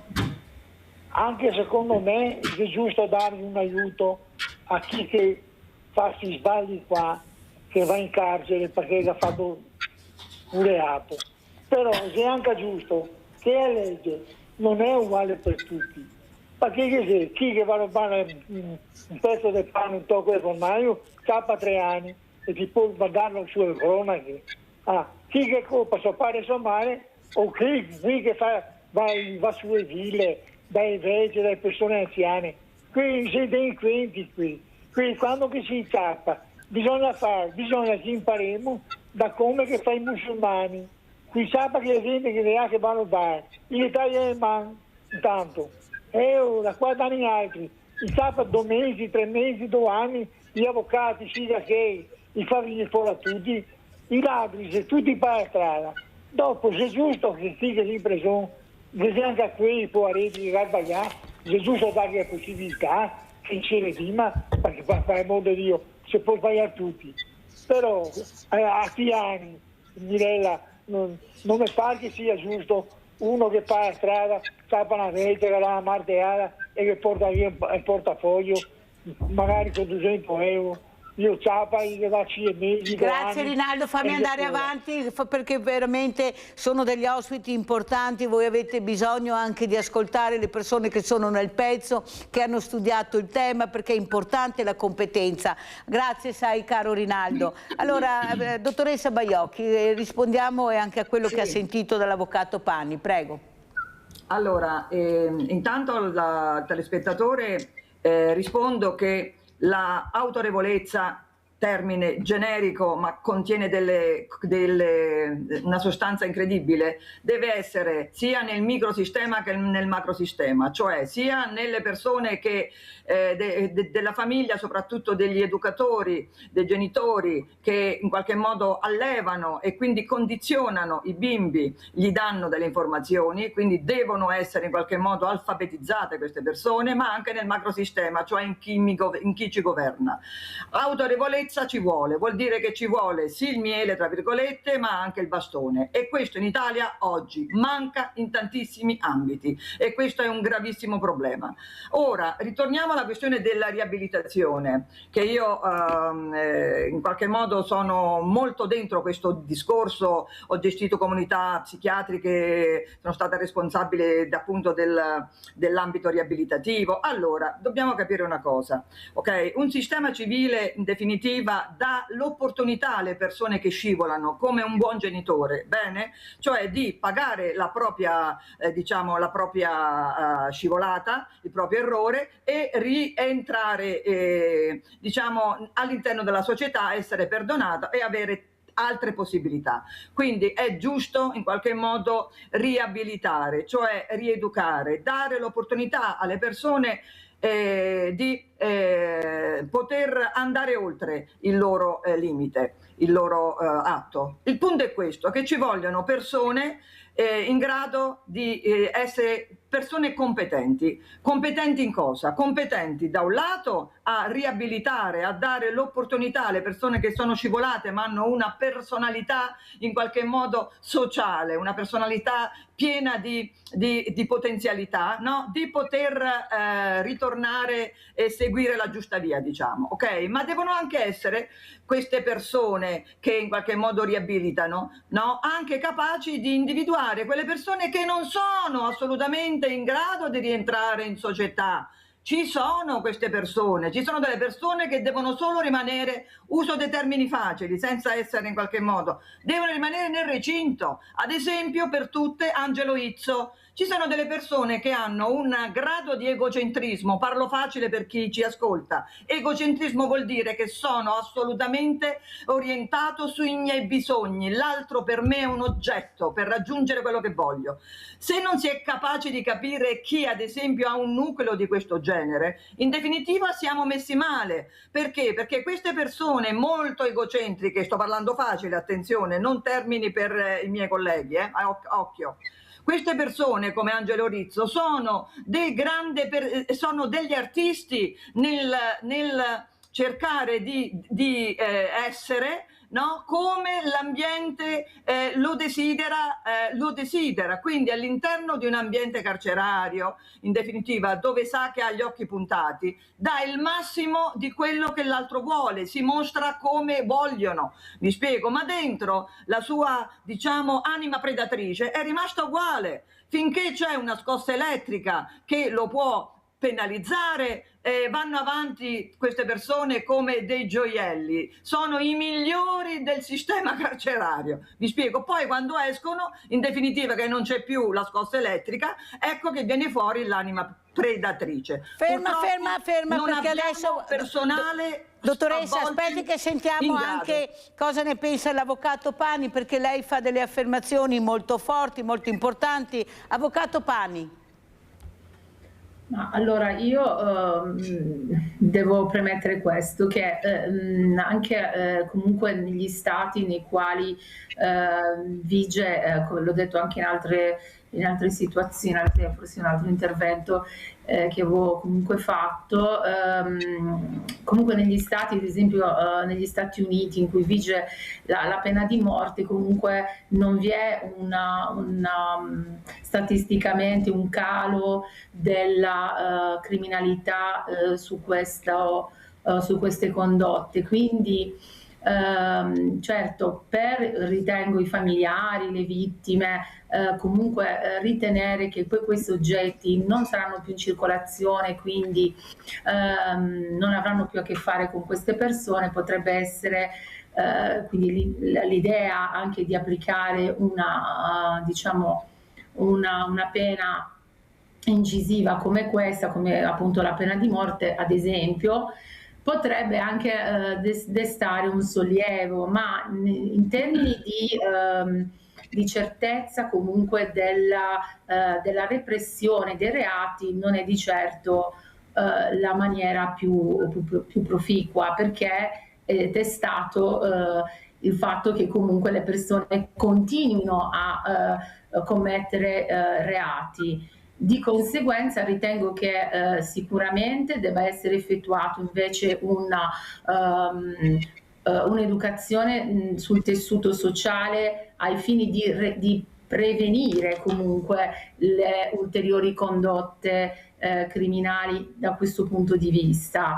Per chi invece ha già commesso quel reato e quindi siamo dinanzi a chi appunto, come ha detto la dottoressa, si ritrova nella struttura carceraria, non è soltanto la forza della scossa elettrica, perché appunto, come lei ha detto, la forza della scossa elettrica funziona nel momento in cui il soggetto è all'interno della struttura, ma queste persone non vanno soltanto scosse elettricamente, poi mi corregga dal punto di vista appunto più prettamente tecnico e criminologico, ma ritengo che debba essere comunque utilizzato invece un intervento sulla patologia a volte che appunto viene riscontrata in questi soggetti, e purtroppo ad oggi nelle strutture c'è una carenza dal punto di vista tecnico e io intendo dire anche come numero di soggetti, perché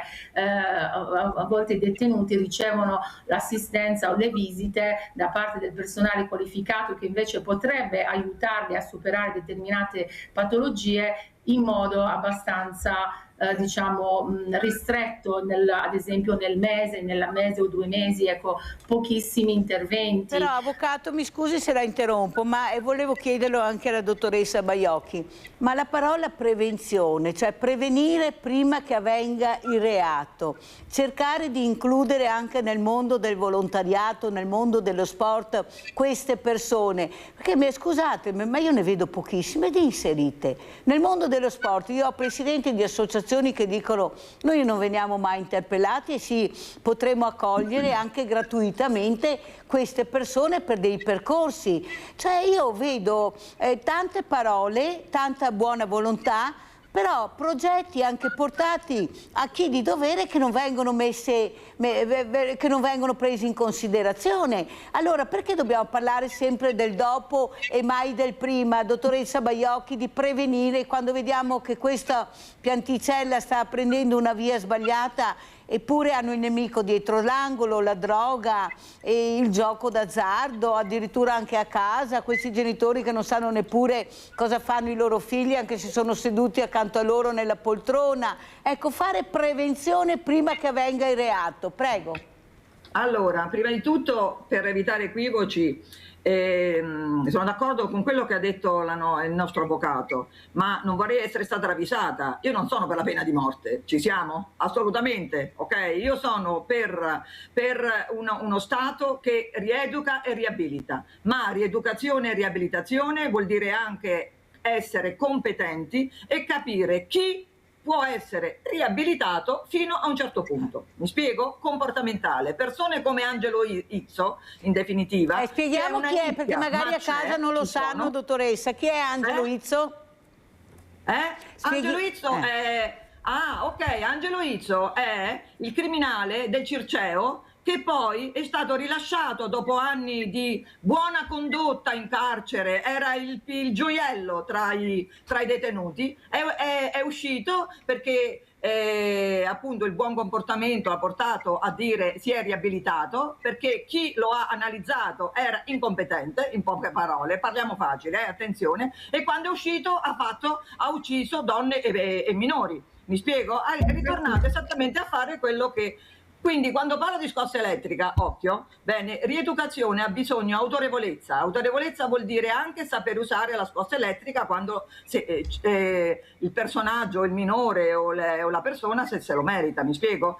Non solo scossa elettrica, ma persone come Angelo Izzo, in definitiva, in qualche modo si mantengono dal tirar fuori il male della loro personalità solo quando sanno che non gli conviene tirarlo fuori. Ecco che la questione della scossa elettrica. Quindi tornando a noi, riabilitazione assolutamente bene, ma certe persone bisogna capire che non si possono immettere in società senza controllo, ok? Quindi ci devono essere controllate, quindi in poche parole questo intendevo. Poi torniamo alla prevenzione, la più grande prevenzione, la prevenzione è una parola enorme e siamo ancora lontana anni luce dal veramente poterla fare, perché prevenzione, la prima prevenzione si fa in qualche modo dando strumenti a chi educa i minori, strumenti e competenze psicologiche e relazionali per passargli le ricette per promuovere amore, per promuovere il reciproco rispetto, per capire come rispettare l'opinabile, il relativo. Se tu passi,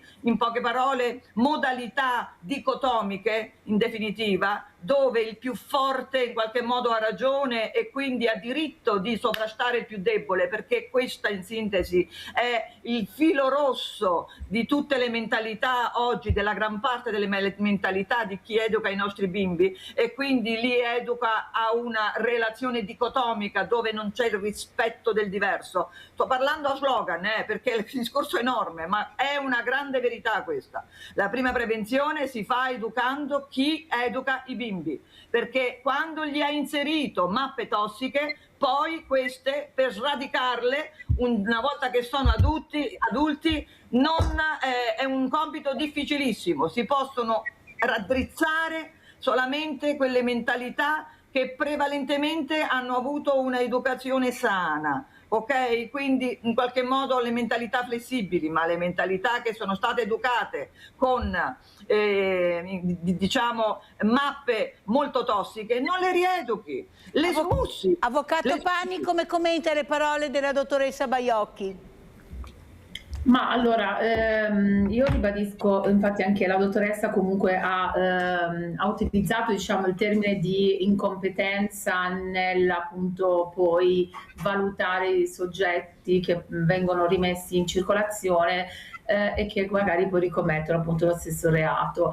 Io però ho precisato che in verità la struttura, cioè il procedimento di rieducazione attuale che è presente nelle nostre strutture carcerarie non è, a mio parere, non solo a mio parere, adeguato all'esigenza relativa appunto alle condotte delle persone appunto che delinquono. Perché? Perché comunque ad esempio buona condotta molto spesso è una buona condotta riferita al rispetto delle regole all'interno della struttura carceraria, al fatto che il soggetto non ha riportato provvedimenti disciplinari perché con le guardie si è sempre comportato bene, ha rispettato comunque gli obblighi, eccetera.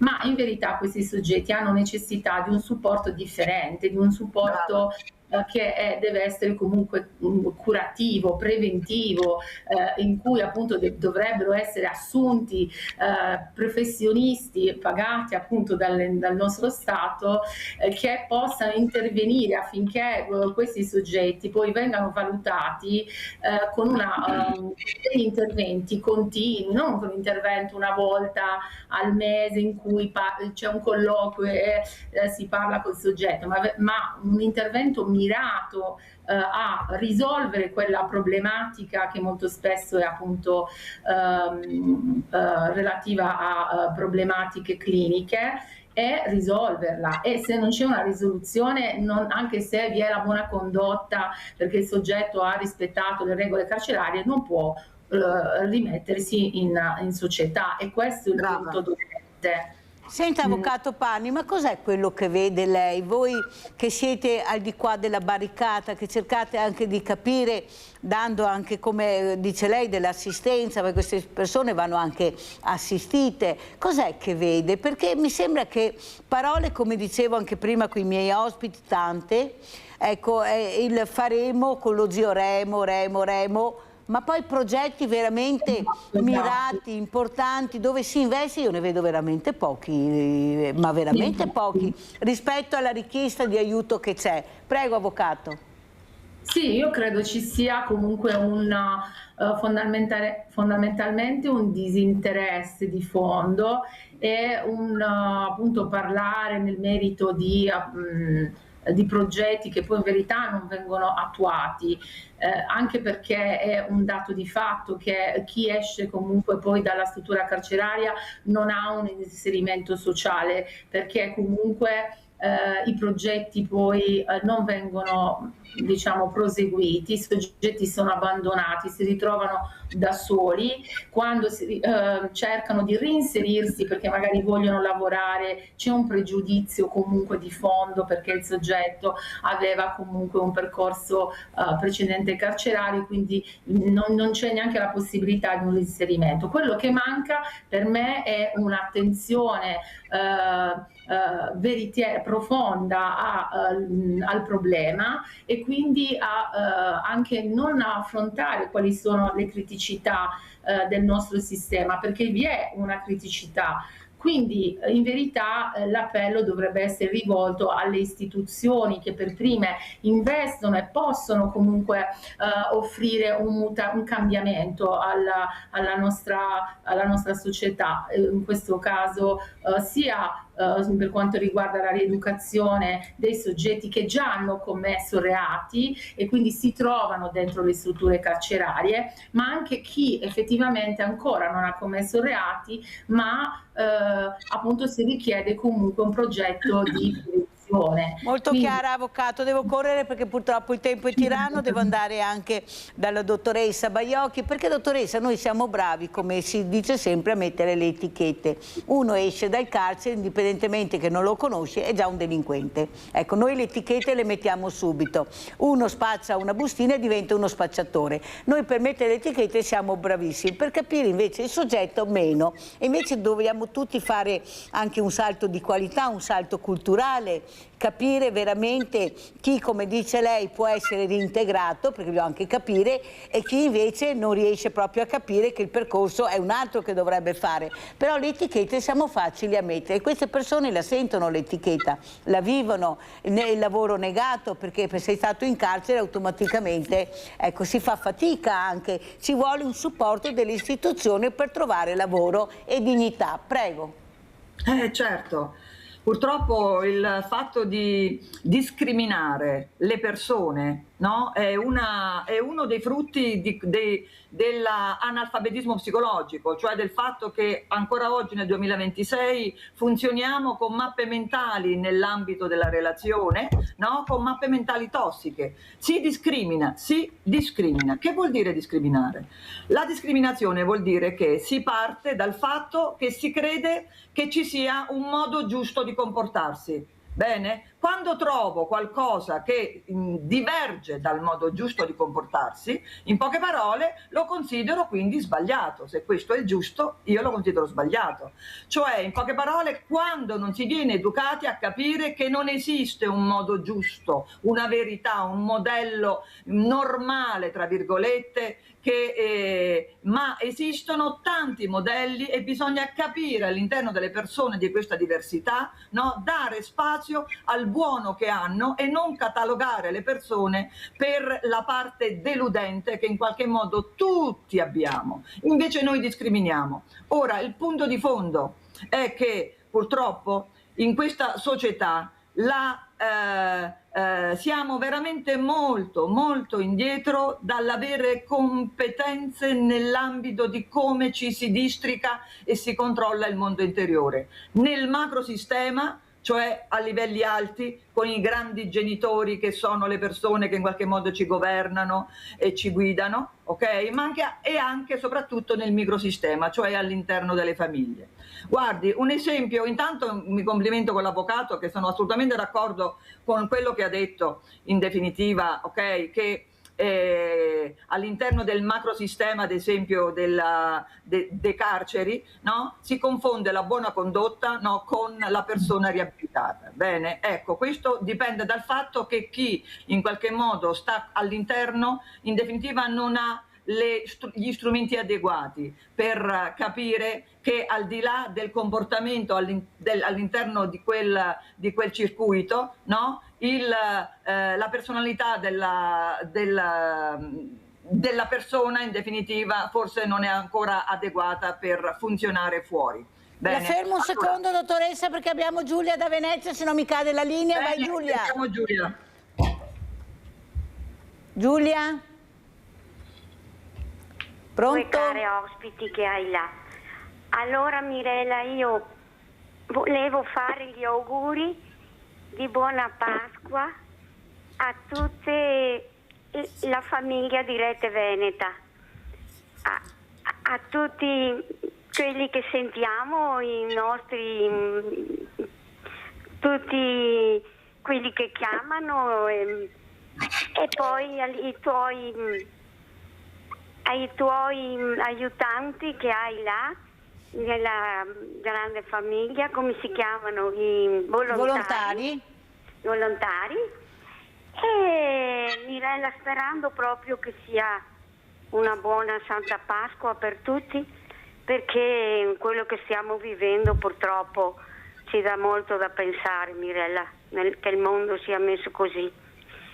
E allora tanti e tanti auguri di cuore, un abbraccio a tutti e ciao Mirella, grazie per tutto quello che fai e buona giornata a tutti. Grazie cara Giulia, grazie infinite. Vede dottoressa Baiocchi, io l'ho interrotta perché lei sa quanto io ci tengo a queste persone che chiamano. All'inizio ha chiamato Angela, 92 anni, perché sono persone vive, persone che hanno passato, sanno cos'è la miseria, la guerra, vogliono dire la loro, perché sono ancora vive, però giustamente gli esempi che arrivano a queste fragilità sono sconvolgenti, li stiamo facendo atterrare violentemente, non è possibile, non è possibile farli atterrare dopo tutto quello che hanno passato in maniera così violenta, perché qualcuno pensa di avere il mondo in mano e sono pochi ma che purtroppo pensano questo. Prego dottoressa.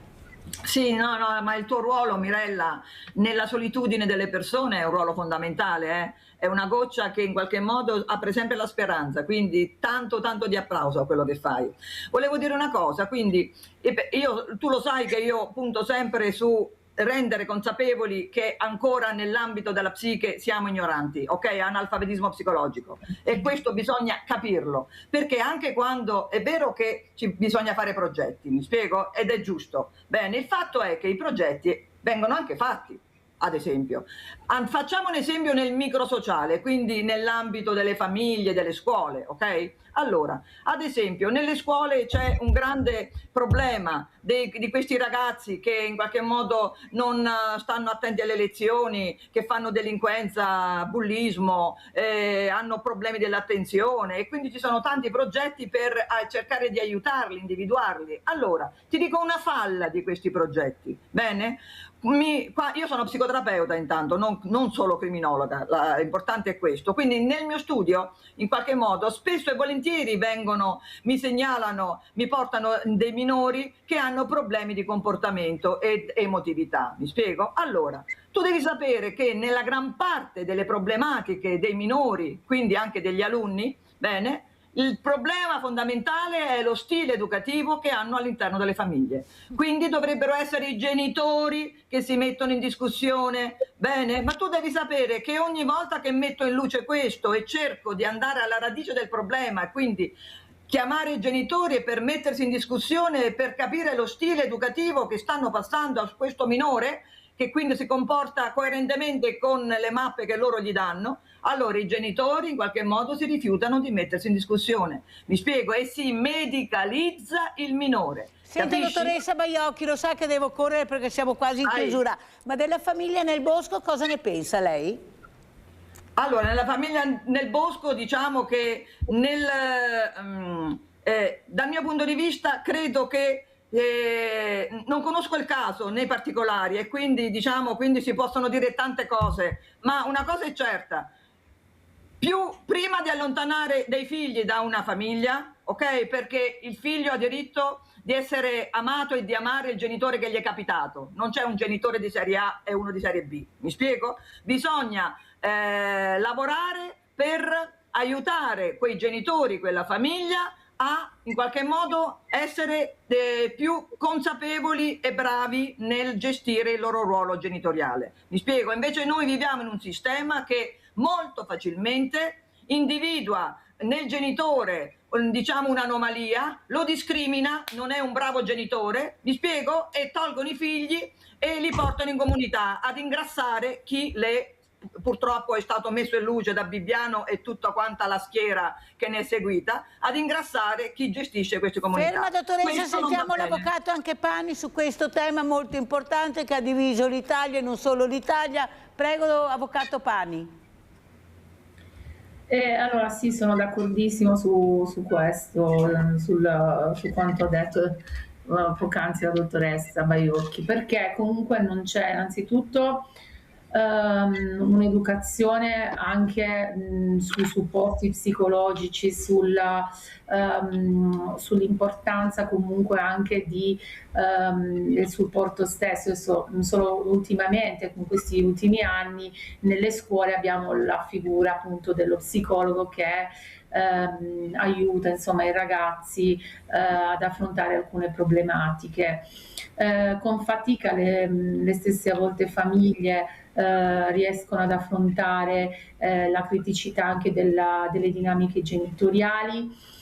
Devo dire che gli orientamenti dei tribunali, da ultimo cioè il Tribunale di Milano ad esempio, sono quelli quindi come orientamenti di diciamo aiutare i genitori a comprendere che non si nasce come genitori perfetti, ma si può comunque risolvere la problematica interna al tessuto familiare intraprendendo alcuni percorsi, quindi il percorso di sostegno alla genitorialità, quindi grazie anche a diversi professionisti in ambito familiare che supportano appunto le famiglie, a anche aiutare poi gli stessi minori a non subire quello che è il cosiddetto conflitto genitoriale, perché molto spesso alcune dinamiche all'interno appunto delle famiglie che scoppiano, per usare questo diciamo termine, questi problemi appunto poi si riversano sui minori, i quali assumono appunto a volte comportamenti che possono essere molto devianti. chiara, avvocato Pani. Allora devo correre perché voglio far vedere anche questi servizi, perché quando meno te l'aspetti c'è l'orco, ecco, vicino a tuo figlio. Andiamo a vedere questa condanna a questo educatore perché proprio per far capire l'importanza di quello che poi con la legge arriva. Condannato violenza, andiamo a Trieste, sessuale, educatore ricreatorio. Condannato a 6 anni e 7 mesi di reclusione per violenza sessuale con interdizione perpetua a pubblici uffici, scuole di ogni ordine e grado, oltre che qualsiasi forma di professione o impiego nel settore pubblico o privato che preveda la frequentazione o la curatela di soggetti minorenni. Questa è la condanna in primo grado decisa dal Tribunale Collegiale presieduto da Giorgio Nicoli a carico del 48enne educatore dipendente di una cooperativa che lavorava in un ricreatorio del comune di Trieste. L'uomo è stato ritenuto colpevole di aver ripetutamente palpeggiato i seni e i glutei di 5 ragazzine di età compresa fra i 12 e i 13 anni che all'epoca dei fatti frequentavano le scuole medie. Gli episodi al centro dell'indagine avviata dalla polizia locale, coordinata dal PM Maddalena Kergia, poi sostituiti in aula dal collega Andrea Laganga, risalgono alla primavera del 2023. I comportamenti contestati all'imputato sarebbero avvenuti in un contesto ludico durante le attività sportive in mensa. Erano state le ragazzine a far emergere il caso quando confidarono gli atti subiti, toccamenti e battute allusive con riferimento a particolari tipi di frutta. Oltre alla condanna è stata emessa una misura cautelare in vista del probabile processo d'appello del divieto di avvicinamento per 1 anno a luoghi frequentati da minori. L'educatore è stato condannato anche a risarcimento di 15.000 euro più le spese legali per ciascuna delle 2 giovani che attraverso le famiglie si sono costituite parte civile, difese rispettivamente dall'avvocato Antonio Santoro e da Sara Pecchiari. Nessun risarcimento invece al comune di Trieste. Ritengo che il Tribunale abbia fatto luce sui fatti che erano stati contestati all'imputato. C'è stata un'istruttoria molto lunga, ritengo che la sentenza possa sicuramente soddisfare i parenti delle ragazze, anche se trattasi di fatti gravi, e sicuramente non sarà un momento di gioia per le famiglie, ma sarà sicuramente un momento di chiarezza di quello che è successo, che il Tribunale ha fatto luce sui fatti che sono stati contestati all'imputato. Ma sì, siamo soddisfatti di come sia andato il procedimento, siamo soddisfatti del fatto che il Tribunale abbia valutato correttamente tutte le prove, tutte le risultanze che dal nostro punto di vista portavano all'accertamento della responsabilità, e quindi insomma possiamo dirci soddisfatti dell'esito. Mesi terribili di angoscia e paura, quelli vissuti da una donna che si è trovata su un profilo Instagram alcuni video intimi che lei aveva inviato durante la pandemia all'allora fidanzato. Poi i due si erano lasciati ed in scena è entrata la nuova compagna che, gelosissima, prima ha minacciato l'ex dell'uomo e poi è passata alle vie di fatto. Ha pensato bene di creare un profilo falso a nome della vittima e postare i video che lei aveva inviato all'uomo. È stato un amico della giovane a girarle alcune immagini mettendola a conoscenza della vicenda. A quel punto a lei non è rimasto che andare in questura e presentare denuncia. Le indagini condotte dalla polizia postale hanno portato alla colpevole del reato di revenge porn la nuova fidanzata dell'uomo. Entrambi sono stati accusati dello stesso reato. La donna, 28enne, ha patteggiato 10 mesi pena sospesa. L'uomo ha scelto di andare a processo. Allora, dottoressa Baiocchi, abbiamo visto questi due servizi, sentito da una parte gli avvocati, dall'altra parte la legge, ecco le condanne, prego, ma poi alla fine?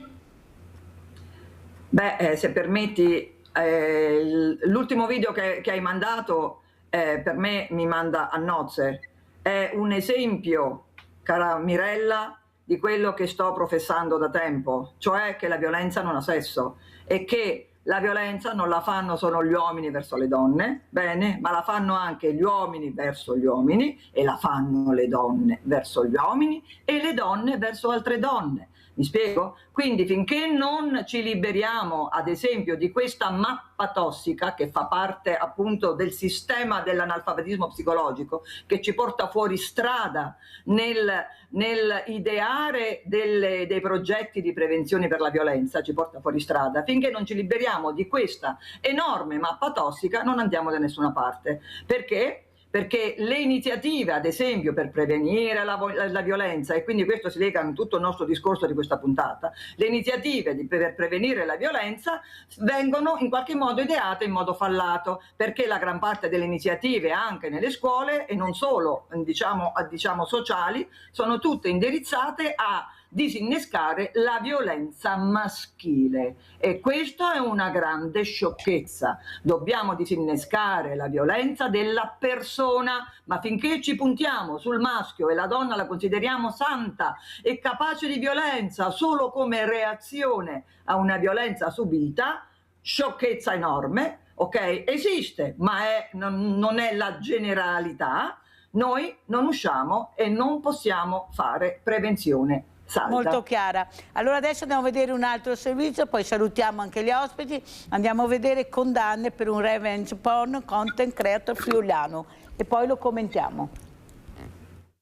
È finito nei guai con la grave accusa di revenge porn per essersi prestato, secondo l'accusa, a pubblicare su un profilo Instagram creato e gestito da lui un frame di un video hard in cui compaiono due persone ritratte a compiere atti sessuali nell'ambito di un cosiddetto festino con la partecipazione di altre persone. I fatti si riferiscono al 2022 e sono avvenuti in Piemonte. Il content creator friulano, residente in un comune della Bassa, avrebbe pubblicato l'immagine su richiesta di due sorelle piemontesi con lo scopo di queste ultime di screditare l'ex marito di una e cognato dell'altra, che nel video compare con la nuova compagna, peraltro anche lei una content creator abbastanza nota.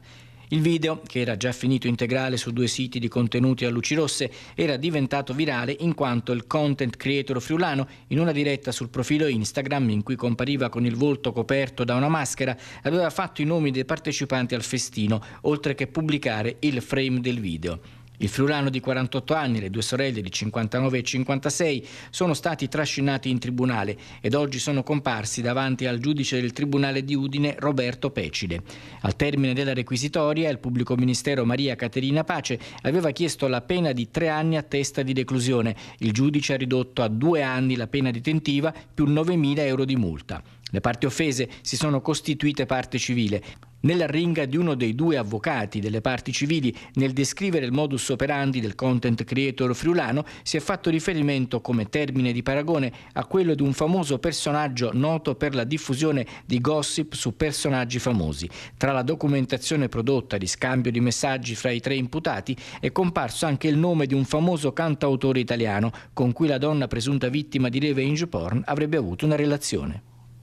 Allora, avvocato Pani, ma la privacy dov'è finita, avvocato, nel 2026?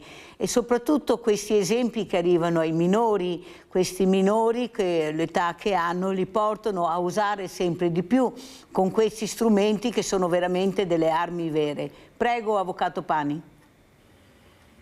Allora, sì, per quanto riguarda la privacy, devo dire che comunque sono previste anche delle misure da adottare, come ad esempio le segnalazioni al garante appunto per la privacy quando i soggetti hanno subito determinati fatti lesivi della propria riservatezza, e quindi anche in questo caso, come appunto per quanto riguarda il revenge porn, l'utilizzo, l'aver comunque ceduto, venduto, comunque pubblicato dei video a contenuto sessualmente esplicito senza il consenso della persona offesa e quindi della vittima di questo reato.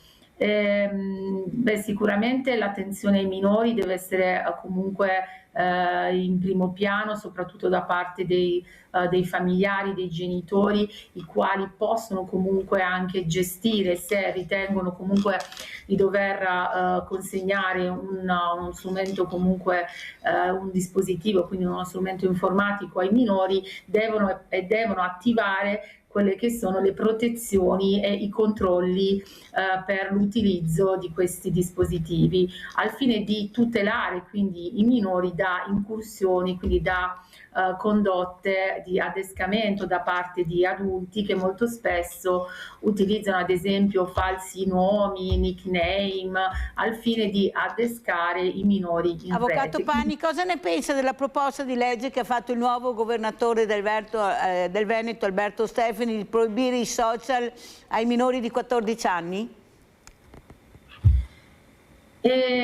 Allora, devo dire che mi trovo d'accordo, cioè adesso io per esempio come madre, perché anche io ho una figlia di un'età diciamo di 12 anni, devo dire che una regola imposta che comunque fa sì che gli altri non utilizzino i propri i dispositivi, fa sì che comunque anche le famiglie che in qualche modo sono contrarie a questo utilizzo smodato dei dispositivi possono avere almeno una giustificazione, perché poi appunto ritorniamo al tema dell'isolamento sociale, perché poi le famiglie che decidono di limitare comunque l'utilizzo, anche di proibirlo, generano nel proprio figlio o nel minore quindi un senso di disagio, perché poi si confrontano con gli altri compagni e sono gli unici che appunto non utilizzano i dispositivi. Perché? Perché le famiglie poi ritengono invece di doverlo consegnare, di farli utilizzare perché lo utilizza l'altro, perché la società, perché comunque tutti utilizziamo i dispositivi. Perciò lei trova una buona proposta. Devo chiudere, avvocato Pani, perché il tempo non me lo permette più. Saluto l'avvocato Cinzia Pani, responsabile Dipartimento Penale Assistenza Legale, collegata con noi da Milano. Buona Pasqua a lei e a tutta la famiglia. Grazie Avvocato, grazie. Sentiamo invece come ci saluta e cosa ne pensa la dottoressa psicoterapeuta, criminologa Antonella Baiocchi. Prego, dottoressa.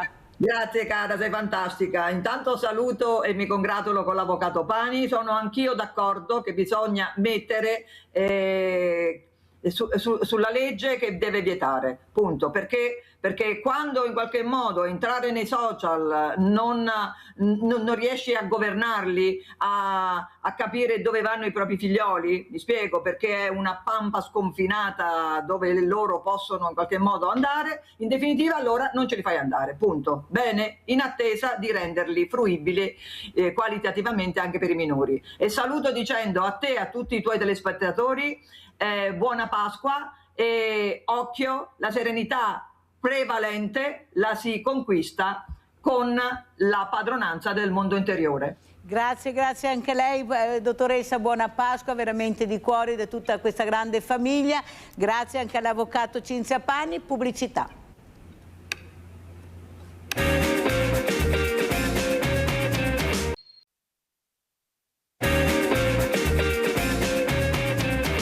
Ringrazio e saluto Valerio Favaro, sindaco di Possagno. Grazie sindaco di essere qui con noi. Questa mattina ho avuto l'avvocato Antonio Ferrarelli, che è anche presidente Fondazione Think Tank Nord-Est, dove ha chiesto il coinvolgimento dei sindaci, specialmente per progetti molto importanti che riguardano gli imprenditori, ma soprattutto le famiglie, i lavoratori. Io penso che avete un'arma importante, che sono gli eserciti che vi hanno eletto, sono le persone alle quali però va spiegato l'importanza anche dell'unione, della fusione dei comuni, come diceva l'avvocato Ferrarelli, che è presidente degli imprenditori non da poco. Allora, cosa ci dice sindaco? Come mai siete così lenti, siete poco rock? Noi dobbiamo sperare sempre di trovare quel sindaco con una certa sensibilità, pazienza, di farci partecipare, di ascoltarci. Prego sindaco. Sì, intanto buongiorno a te Mirella, buongiorno a tutti i tuoi telespettatori. Certo, secondo me il ruolo del sindaco, ma di tutta l'amministrazione comunale, è proprio quello che dicevi tu, è quello di ascoltare, cercare di ascoltare i cittadini, perché noi siamo qui per cercare di fare ciò che è il bene per la nostra cittadinanza e per farlo è imprescindibile ascoltare i cittadini, e quindi per quel che mi riguarda sempre porte aperte ai cittadini nell'ascolto di quelle che sono le esigenze. Poi evidentemente non tutto si può fare, perché ci piacerebbe poter far tutto, ma non tutto si può fare, a volte per limiti normativi, a volte per limiti economici, fisici del comune, però insomma la volontà è sempre quella di cercare di trovare le soluzioni migliori per tutta la comunità. Quanto è importante far partecipare i cittadini, importanti veramente decisioni che riguardano la fusione e l'unione dei comuni. Ecco, lei cosa ha fatto, sindaco? Allora, le fusioni dei comuni evidentemente passano attraverso un referendum popolare con i cittadini. Noi nella realtà in questo momento non stiamo partecipando ad una fusione che sta vedendo invece due comuni limitrofi al nostro, per un motivo. A mio avviso le fusioni sono importantissime e la nostra volontà sicuramente non siamo contrari alle fusioni, anzi, perché ci arriveremo ed è l'obiettivo. Noi abbiamo un patrimonio importante, che è quello canoviano, per il quale dobbiamo prima sviscerare quella che è la situazione del lascito canoviano e poi potremo andare a valutare un'eventuale fusione. Detto questo, poi oltre a questo tema c'è che la fusione deve essere appunto condivisa con tutta la cittadinanza, e quindi deve essere portata alla cittadinanza e tutti i cittadini a capire il valore di una fusione, o comunque l'obiettivo di una fusione, che non può essere solo, secondo me, l'obiettivo del contributo che dà lo Stato per le fusioni. Allora, sindaco, io l'altro giorno ho avuto un agronomo importante della regione e abbiamo fatto vedere proprio questo taglio di questi alberi, anche da lei a Possagno, dove questo vento aveva messo in pericolo, e lui ha detto che sarebbe utile che i sindaci, prima di decidere cosa fare, coinvolgessero gli agronomi. Ecco, un parere dell'agronomo su una cosa così importante, perché è impossibile vedere queste capitazioni di questi alberi in maniera così drastica. Non vanno bene, anzi diventa ancora più pericoloso. Lei cosa risponde? Rispondo che io l'agronomo l'ho sentito, ho una perizia di un agronomo, tra l'altro su quegli alberi già con a disposizione del taglio per la pericolosità degli stessi, e oltre a questo poi con il vento forte la liquidazione si è accentuata ancora, e quindi abbiamo chiamato i vigili del fuoco per mettere in sicurezza la situazione.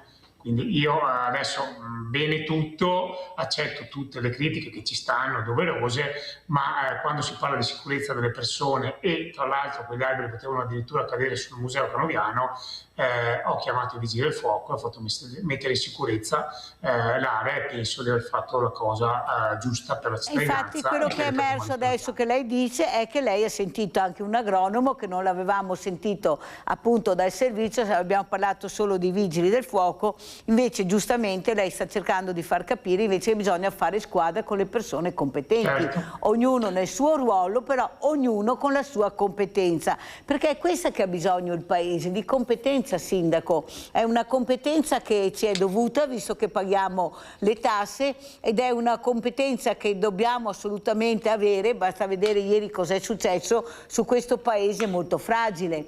Abbiamo visto cosa sta succedendo, è da mettersi le mani nei capelli. Quanto importante è l'investimento nella sicurezza per quanto riguarda anche il territorio, dalle opere idrauliche, perché qui si vedono solo colate di cemento per fare delle cose che tutto sommato al momento anche no. Cosa dice Sindaco?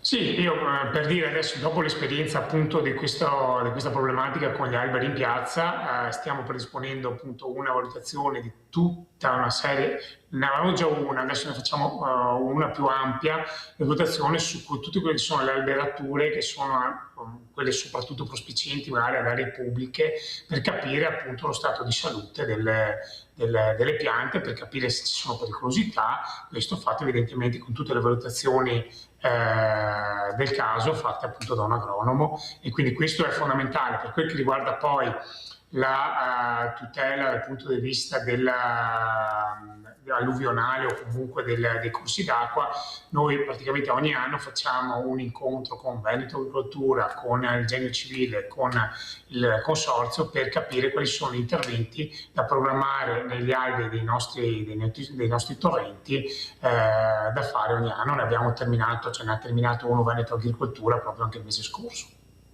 Molto chiaro, Sindaco. Allora andiamo a vedere questo tempio Canova Possagno, perché veramente sono dei gioielli, delle perle che abbiamo la fortuna di avere e vanno conservate. Andiamo a vedere. L'allarme è scattato a metà settimana quando dal soffitto a cupola del Tempio di Possagno, ideato e donato alla sua comunità da Antonio Canova, si sono staccati alcuni frammenti di intonaco. È stata l'opera dotazione del Tempio Canoviano di Possagno, l'ente che sovrintende alla tutela del manufatto, a decidere di chiudere subito l'accesso al pubblico per consentire l'esecuzione di manutenzioni. L'evento è avvenuto durante l'orario di chiusura e senza conseguenze per persone o cose. Non è ancora nota l'entità e la dimensione dei distacchi, né è possibile indicare una data di riapertura. Per questo motivo anche le celebrazioni religiose che normalmente si svolgono in questa monumentale chiesa parrocchiale sono state dirottate a Cavaso e presso i padri Cavanis.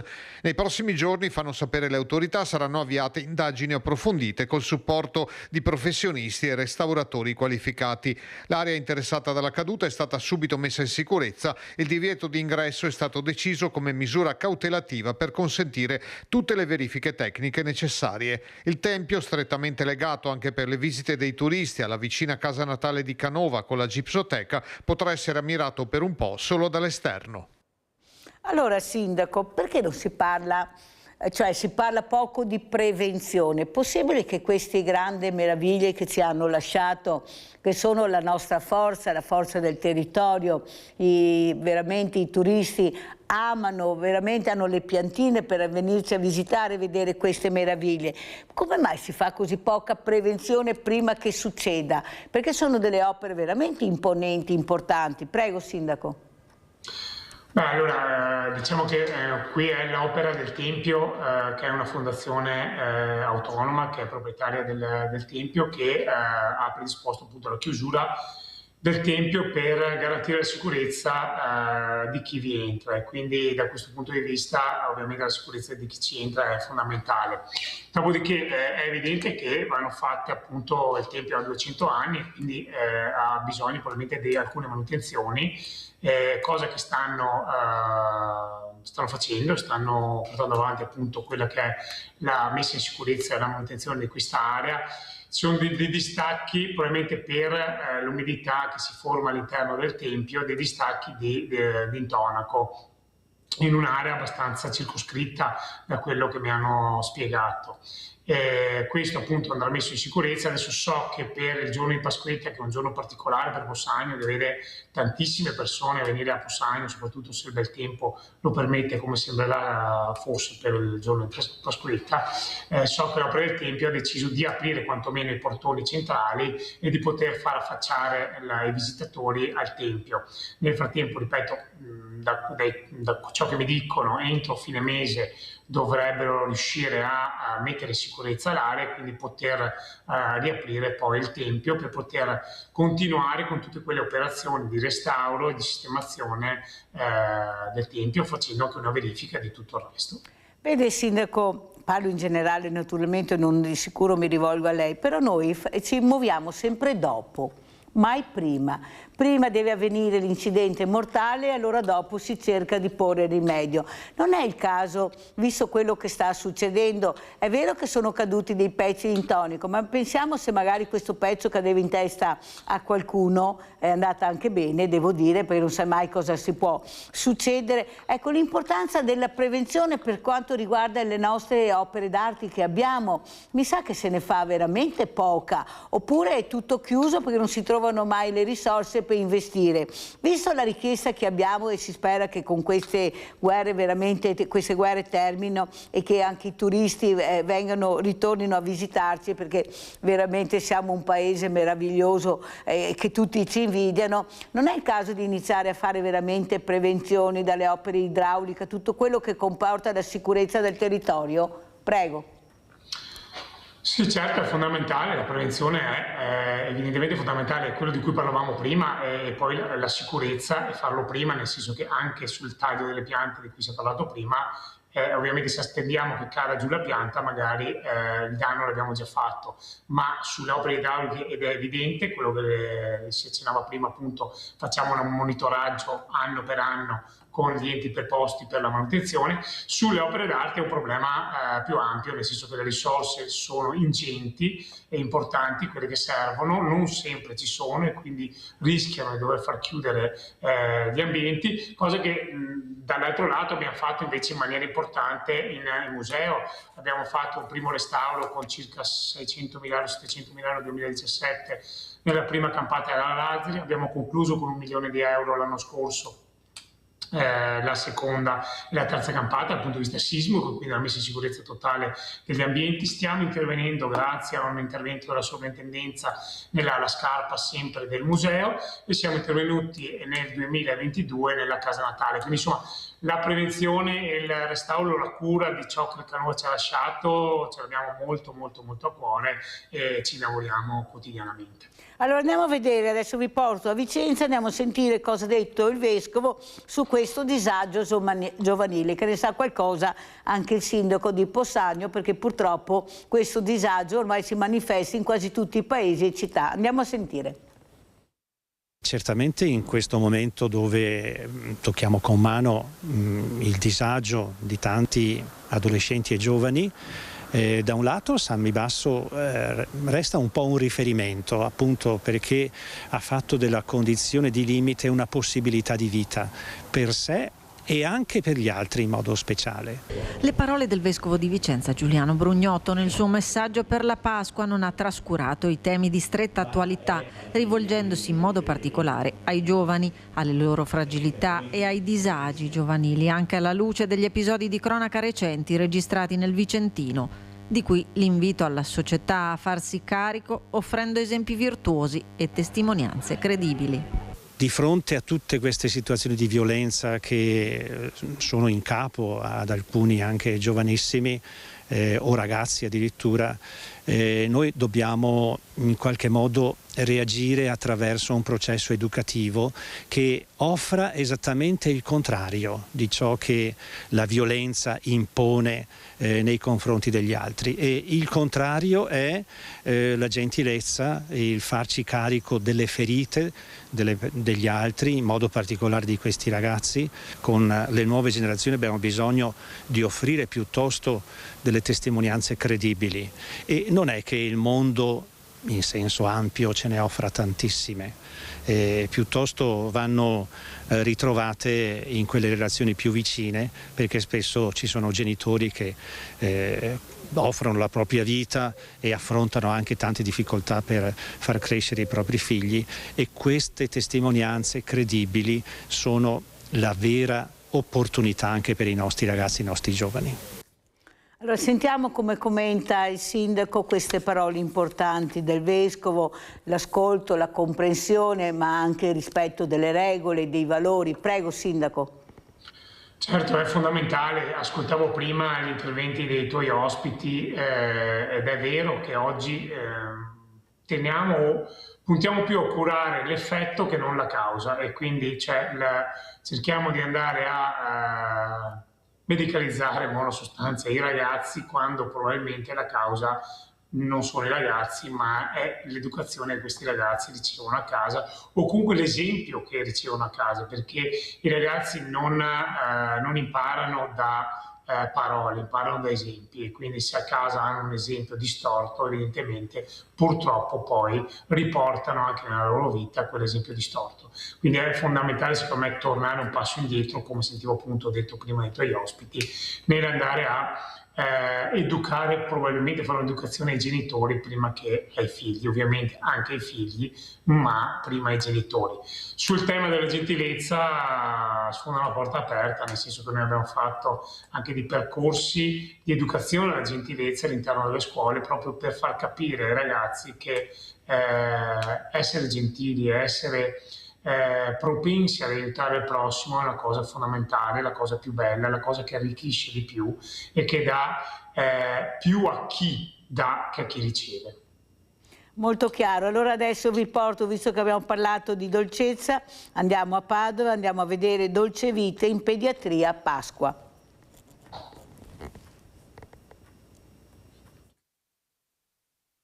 C'è un momento in ospedale in cui il tempo sembra fermarsi, quando un bambino sorride davvero. In pediatria a Padova è successo ancora, grazie a Dolce Vita in pediatria, che anche per Pasqua è tornato in corsia. I reparti si sono riempiti di vita grazie ai grandi maestri pasticceri. Uova di cioccolato, biscotti e pasta di mandorle sono diventati strumenti di gioco e creatività, decorati dai bambini con kit ricchi di glassa, pasta frolla e cioccolatini. Accanto a loro i volontari dell'associazione Pasol e il personale sanitario, presenza costante e preziosa. Anche questa Pasqua Dolce Vita non ha portato solo dolci, ha portato respiro, leggerezza e un profumo capace di attraversare tutta la pediatria, facendo davvero la differenza. Allora sindaco, e lei cosa ha portato, cosa porterà a casa dei fragili, dei diversamente giovani? Sapete quanto vi vogliono bene, per loro il sindaco è una cosa importantissima, ha pensato a loro, basta un piccolo cenno ma loro sono strafelici, si emozionano. Prego sindaco. Certo, loro sono la nostra forza, nel senso che sono persone che hanno un'anima enorme. Poi permettimi Mirella, ma io soprattutto quando si parla di bambini, per me diventa una cosa che mi fa sempre venire i brividi e mi manca il fiato, perché questi giovani, questi bambini che magari vivono delle difficoltà così enormi, ma con quel sorriso, con quella capacità comunque di guardare la vita con il sorriso, con quegli occhi di voglia di scoprirla, di viverla a pieno, tolgono davvero il cuore. Queste persone che vanno all'interno dei reparti a fare queste attività sono persone che davvero meritano tutto il nostro applauso, tutto il nostro grazie, l'enorme grazie. Per dire, qua a Possagno viene fatto un evento che è lo Scopel Day, che quest'anno sarà il 18 maggio, per cui tutto ricavato viene dato a un'associazione che è Gioca con il Cuore, che fa appunto questo, portare un sorriso, un piccolo sorriso a bambini che sono magari malati terminali o sono in condizioni veramente critiche, e quindi un grande applauso a loro per tutto ciò che fanno. Presidente Sindaco, e questo disagio giovanile, so che anche lei ha avuto degli episodi, come lo state vivendo? Ecco, cosa cercate di fare per dare questo ascolto a questi giovani che una ne pensano e poi 100 ne fanno di sbagliate, ma sono pochi, si potrebbero anche fermare. Io sono convinta che c'è qualcosa che non gira, perché i nomi e i cognomi li sappiamo, gira e rigira, sono sempre gli stessi, non sono così tanti come sembrano, però hanno una visibilità enorme. Prego sindaco. Sì, dici benissimo Mirella, cioè, sposo totalmente quello che stai dicendo, cioè, nella realtà sono una minoranza, perché se sono il 10% è tanto dei ragazzi che nella realtà il resto del 90% dei ragazzi sono bravi ragazzi che si comportano bene, che seguono le regole, che cercano di dare anche il loro apporto nella comunità. Ovviamente fa più rumore quel 10% che fa danni, che crea disturbo, che mette in difficoltà anche gli altri bravissimi ragazzi che ci sono nel nostro territorio. Purtroppo ne abbiamo avuti anche noi cerchiamo di fare delle attività assieme a questi ragazzi, coinvolgendo appunto anche le famiglie. Ogni anno a Possagno cerchiamo di fare quello che è l'intervento del Ci sto a fare fatica, dove anche chi magari ha avuto delle situazioni difficili o comunque che ha avuto dei casi che ci hanno portato a farci riflettere, li facciamo venire a questi percorsi assieme agli altri ragazzi, capendo che tutto ciò che è intorno a loro, che è pubblico, è loro. C'è stato un ragazzo che una volta ha distrutto un LED del comune, gli ho detto quello è come fosse stato il tuo cellulare, perché è tuo, è vostro, quindi vivetelo, godetevi gli spazi, ma ricordate che sono vostri, quindi se li deturpate qualcosa di vostro. E quindi la sensibilità è tornare a capire che gli spazi comuni sono spazi anche nostri, ma dobbiamo lasciarli anche a chi viene dopo di noi, tal quali come li troviamo, è qualcosa di fondamentale. Senta, Sindaco, quel ragazzo appunto che aveva violato il tempo del Canova, vi ricordate che abbiamo visto quelle immagini terribili con questa macchina, ecco, com'è andata a finire? Perché poi non si sa più niente. Quel ragazzo è stato ovviamente trovato, è stato contattato assieme ai genitori, è stato chiesto di fare un percorso anche a questo di recupero, se così possiamo dire, con delle attività sociali. Ma è andato a buon fine? Questo ragazzo ha capito l'importanza? Sì, il ragazzo ha capito di aver evidentemente sbagliato, è stata un'attività sbagliatissima, scorretta, con un eccesso di euforia e una goliardata sbagliata, una maniera goliardica sbagliata di vivere una serata. Ma i genitori Purtroppo... come reagiscono, Sindaco, quando voi li chiamate, li vedete, li mettete al corrente di quello che stanno facendo? Perché questo buonismo dei genitori è una bravata, è una stupidaggine, intanto andiamo avanti, prego. Allora, i genitori in realtà non sono tutti nella stessa linea, ci sono genitori che capiscono subito e intervengono subito anche sui ragazzi per cercare di risolvere il problema, perché sono i primi magari consapevoli del problema e vogliono dare una mano e che qualcuno gli dia una mano a risolvere il problema. Ci sono genitori invece che fanno un po' scudo, nel senso che non riconoscono il problema, e questo è il tema più grosso, nel senso che nel momento in cui ci troviamo di fronte genitori che o avvallano i comportamenti dei figli oppure non li riconoscono come sbagliati quei comportamenti, là c'è il problema diventa molto più grosso. Allora vediamo anche la fotografia di questo Io ci sono, questa mostra fotografica per i diversamente agili. Non so se è arrivato anche a lei l'invito Io ci sono, per far capire l'importanza della fragilità. Sarebbe bello arrivare anche da lei, hanno aderito già più di 20 sindaci per portare questa mostra itinerante, per dare aiuto alle famiglie, perché sono loro che hanno creato questa mostra, che veramente si sentono un po' abbandonate. Prego, Sindaco. Sì, per quel che mi riguarda molto volentieri, mi prendo assolutamente l'appunto per poter dare la disponibilità e l'ospitalità a questa mostra, che ho visto, è una mostra molto bella, nel senso che dà quello che è veramente la sensazione di come si può vivere, come si deve vivere assieme, vedendo tutti, non solo che si vuole vedere. Allora Sindaco, ormai siamo in chiusura, come vuole salutarci, che auguri di Pasqua vuole fare e soprattutto cosa chiederebbe a quella politica che ancora non riesce a capire l'investimento anche sulla cultura. Io sono dell'idea, Sindaco, che la cultura, la bellezza, l'arte salverà il mondo se ce la lasciano, perché con queste armi potentissime che veramente vediamo, veramente è da rabbrividire e da prendere paura. Però noi siamo sempre ottimisti, i giovani sono veramente degli speranzosi enormi, vedono un bel futuro, anche se i messaggi sono devastanti, però loro ci credono, non c'è niente da fare. Io sono felice che abbiamo questi ragazzi bravi, ce ne sono veramente tanti, forse dobbiamo più dare visibilità e ascolto a questi per far capire a quelli meno bravi che invece il percorso da fare è un altro. Prego, Sindaco. Sì, hai fatto veramente un percorso corretto, nel senso che purtroppo oggi stiamo vivendo dei momenti veramente difficili in un periodo pasquale che dovrebbe essere il periodo appunto della pace, della serenità. Pensare ai conflitti che abbiamo a livello mondiale ci fa vivere questo periodo in maniera un po' meno serena. Quello che posso augurare io a tutti quanti, in particolar modo ai giovani, ma a tutti quanti, ai diversamente giovani, come parlavi tu, diversamente agili, a tutti quanti di vivere una Pasqua serena all'interno delle proprie famiglie, con quelli che sono i propri affetti e la capacità di vivere questi momenti a pieno, perché sono le cose più belle della vita. Senta, Sindaco, e ai nostri diversamente giovani, che auguri di Pasqua fa a queste persone che la stanno vedendo in questo momento, che questa trasmissione è una compagnia per loro, è rendersi vivi? Prego.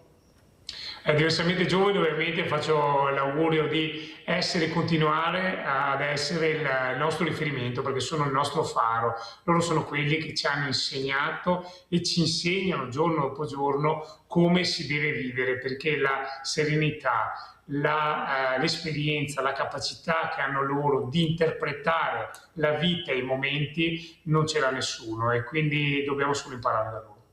E allora gli auguri, che auguri di buona Pasqua, con quale messaggio vi fa questi auguri, Sindaco? Il messaggio è quello di poterla vivere in maniera serena e che la pace torni presto. Ecco, più bello di questo. Io ringrazio anche per la collaborazione che darà a Io Ci Sono, a queste mamme che hanno deciso di mettersi in prima linea con questa mostra fotografica. Grazie veramente, Sindaco, spero di vederla domani con tutti gli altri sindaci che hanno aderito a questo progetto, perché per questi genitori sarà molto importante avervi con loro domani quando presenteranno i loro figli. Grazie, grazie Sindaco, buona Pasqua anche a lei, e adesso noi andiamo a vedere il vostro assegno a chi è andato. Alle donne colpite da questa malattia, cosa vuoi dire? Che messaggio vuoi lanciare, Elisabetta? Allora, voglio dire a tutte le donne che hanno o che hanno avuto questa malattia di tenere duro, di guardare ogni giorno è un giorno speciale, perché apri gli occhi, vedi il sole, vedi la pioggia e quindi un giorno nuovo, e devi andare avanti sempre, non devi mai abbatterti, mai, anche se il tuo corpo a volte ha difficoltà. Andare sempre avanti, questo è il mio motto. Magari ti arrabbi, non vorresti più avere nessuno di fianco a te, cioè veramente è durissima, però io dico sempre andate avanti, forza, e non c'è nessuno assieme a voi, anche se avete tante cose, ma siete solo voi. Andare avanti, lo fai per te. Allora torniamo a Carlo. Carlo ha preso l'ago, mi sembra, per far vedere cosa succede. Guardate, questo è l'ago, è un ciodo davvero, porca miseria, ste garazon. La Madonna. E guarda, andare lì e sapere che devono infilarmi questi due aghi, uno sotto e uno sopra del braccio, è tremendo, è tremendo. Però sai che poi ti fa bene, perciò... Sì, però c'è un'altra cosa da dire, che fare dialisi significa vedere tanta sofferenza. Significa vedere tanta sofferenza, perché io dico sempre, Elisabetta, tu guarda le persone che vengono in dialisi, pochissime arrivano con le proprie gambe, Tantissime persone arrivano in barella, in carrozzina, accompagnati, perché il fisico un po' alla volta ti lascia, e quindi io veramente sono, torno a ripetere, ho dovuto avere un po' di aiuto, perché avevo deciso di non curarmi più, avevo deciso di morire, perché perché è difficile vivere così. C'è la prospettiva di un trapianto, Carlo? No, perché ho il cuore che non me lo permette. Dico, ma queste donne che ci sono vicine, quanta pazienza portano, quanta sofferenza vivono. E lui mi ha detto, ma noi non abbiamo fatto niente per arrivare a questo. E quindi, credetemi, vorrei fare un monumento a questa persona, perché Elisabetta è speciale. Vieni vicino a tuo marito, Elisabetta, vieni vicino. Dai un bel bacio a sto uomo che ti vuole un bene dell'anima, perché questa è proprio una coppia che si vuole bene. Io l'ho sentito quando lui mi ha chiamato, ha detto mia moglie, la mia Elisabetta. Però Carlo, arriva la Mirelluccia con la grande famiglia di Rete Veneta, dei Veneti Schiacciati. Voi ve lo posso assicurare, io vi seguirò, perciò non avrete problemi né di chiamarmi di qualsiasi genere. Voi chiamate che io arrivo, non dubitate di questo. E per questo io adesso intanto ti do l'assegno, Elisabetta, della grande famiglia dei Veneti Schiacciati. In più questa mattina, quando tu hai chiamato, un signore che si chiama, poi te lo dirò perché lo vuole, però mi ha dato questa busta anche per voi, ecco. Grazie. Perciò vedi che il mondo della solidarietà, se uno ha coraggio di farsi vedere, arriva, perché non è da vergognarsi a chiedere aiuto. Cosa vuoi dire, Elisabetta? Io voglio ringraziare innanzitutto tutte le persone che ci stanno vicino. E forse no, e basta così, voglio solo ringraziare. Grazie.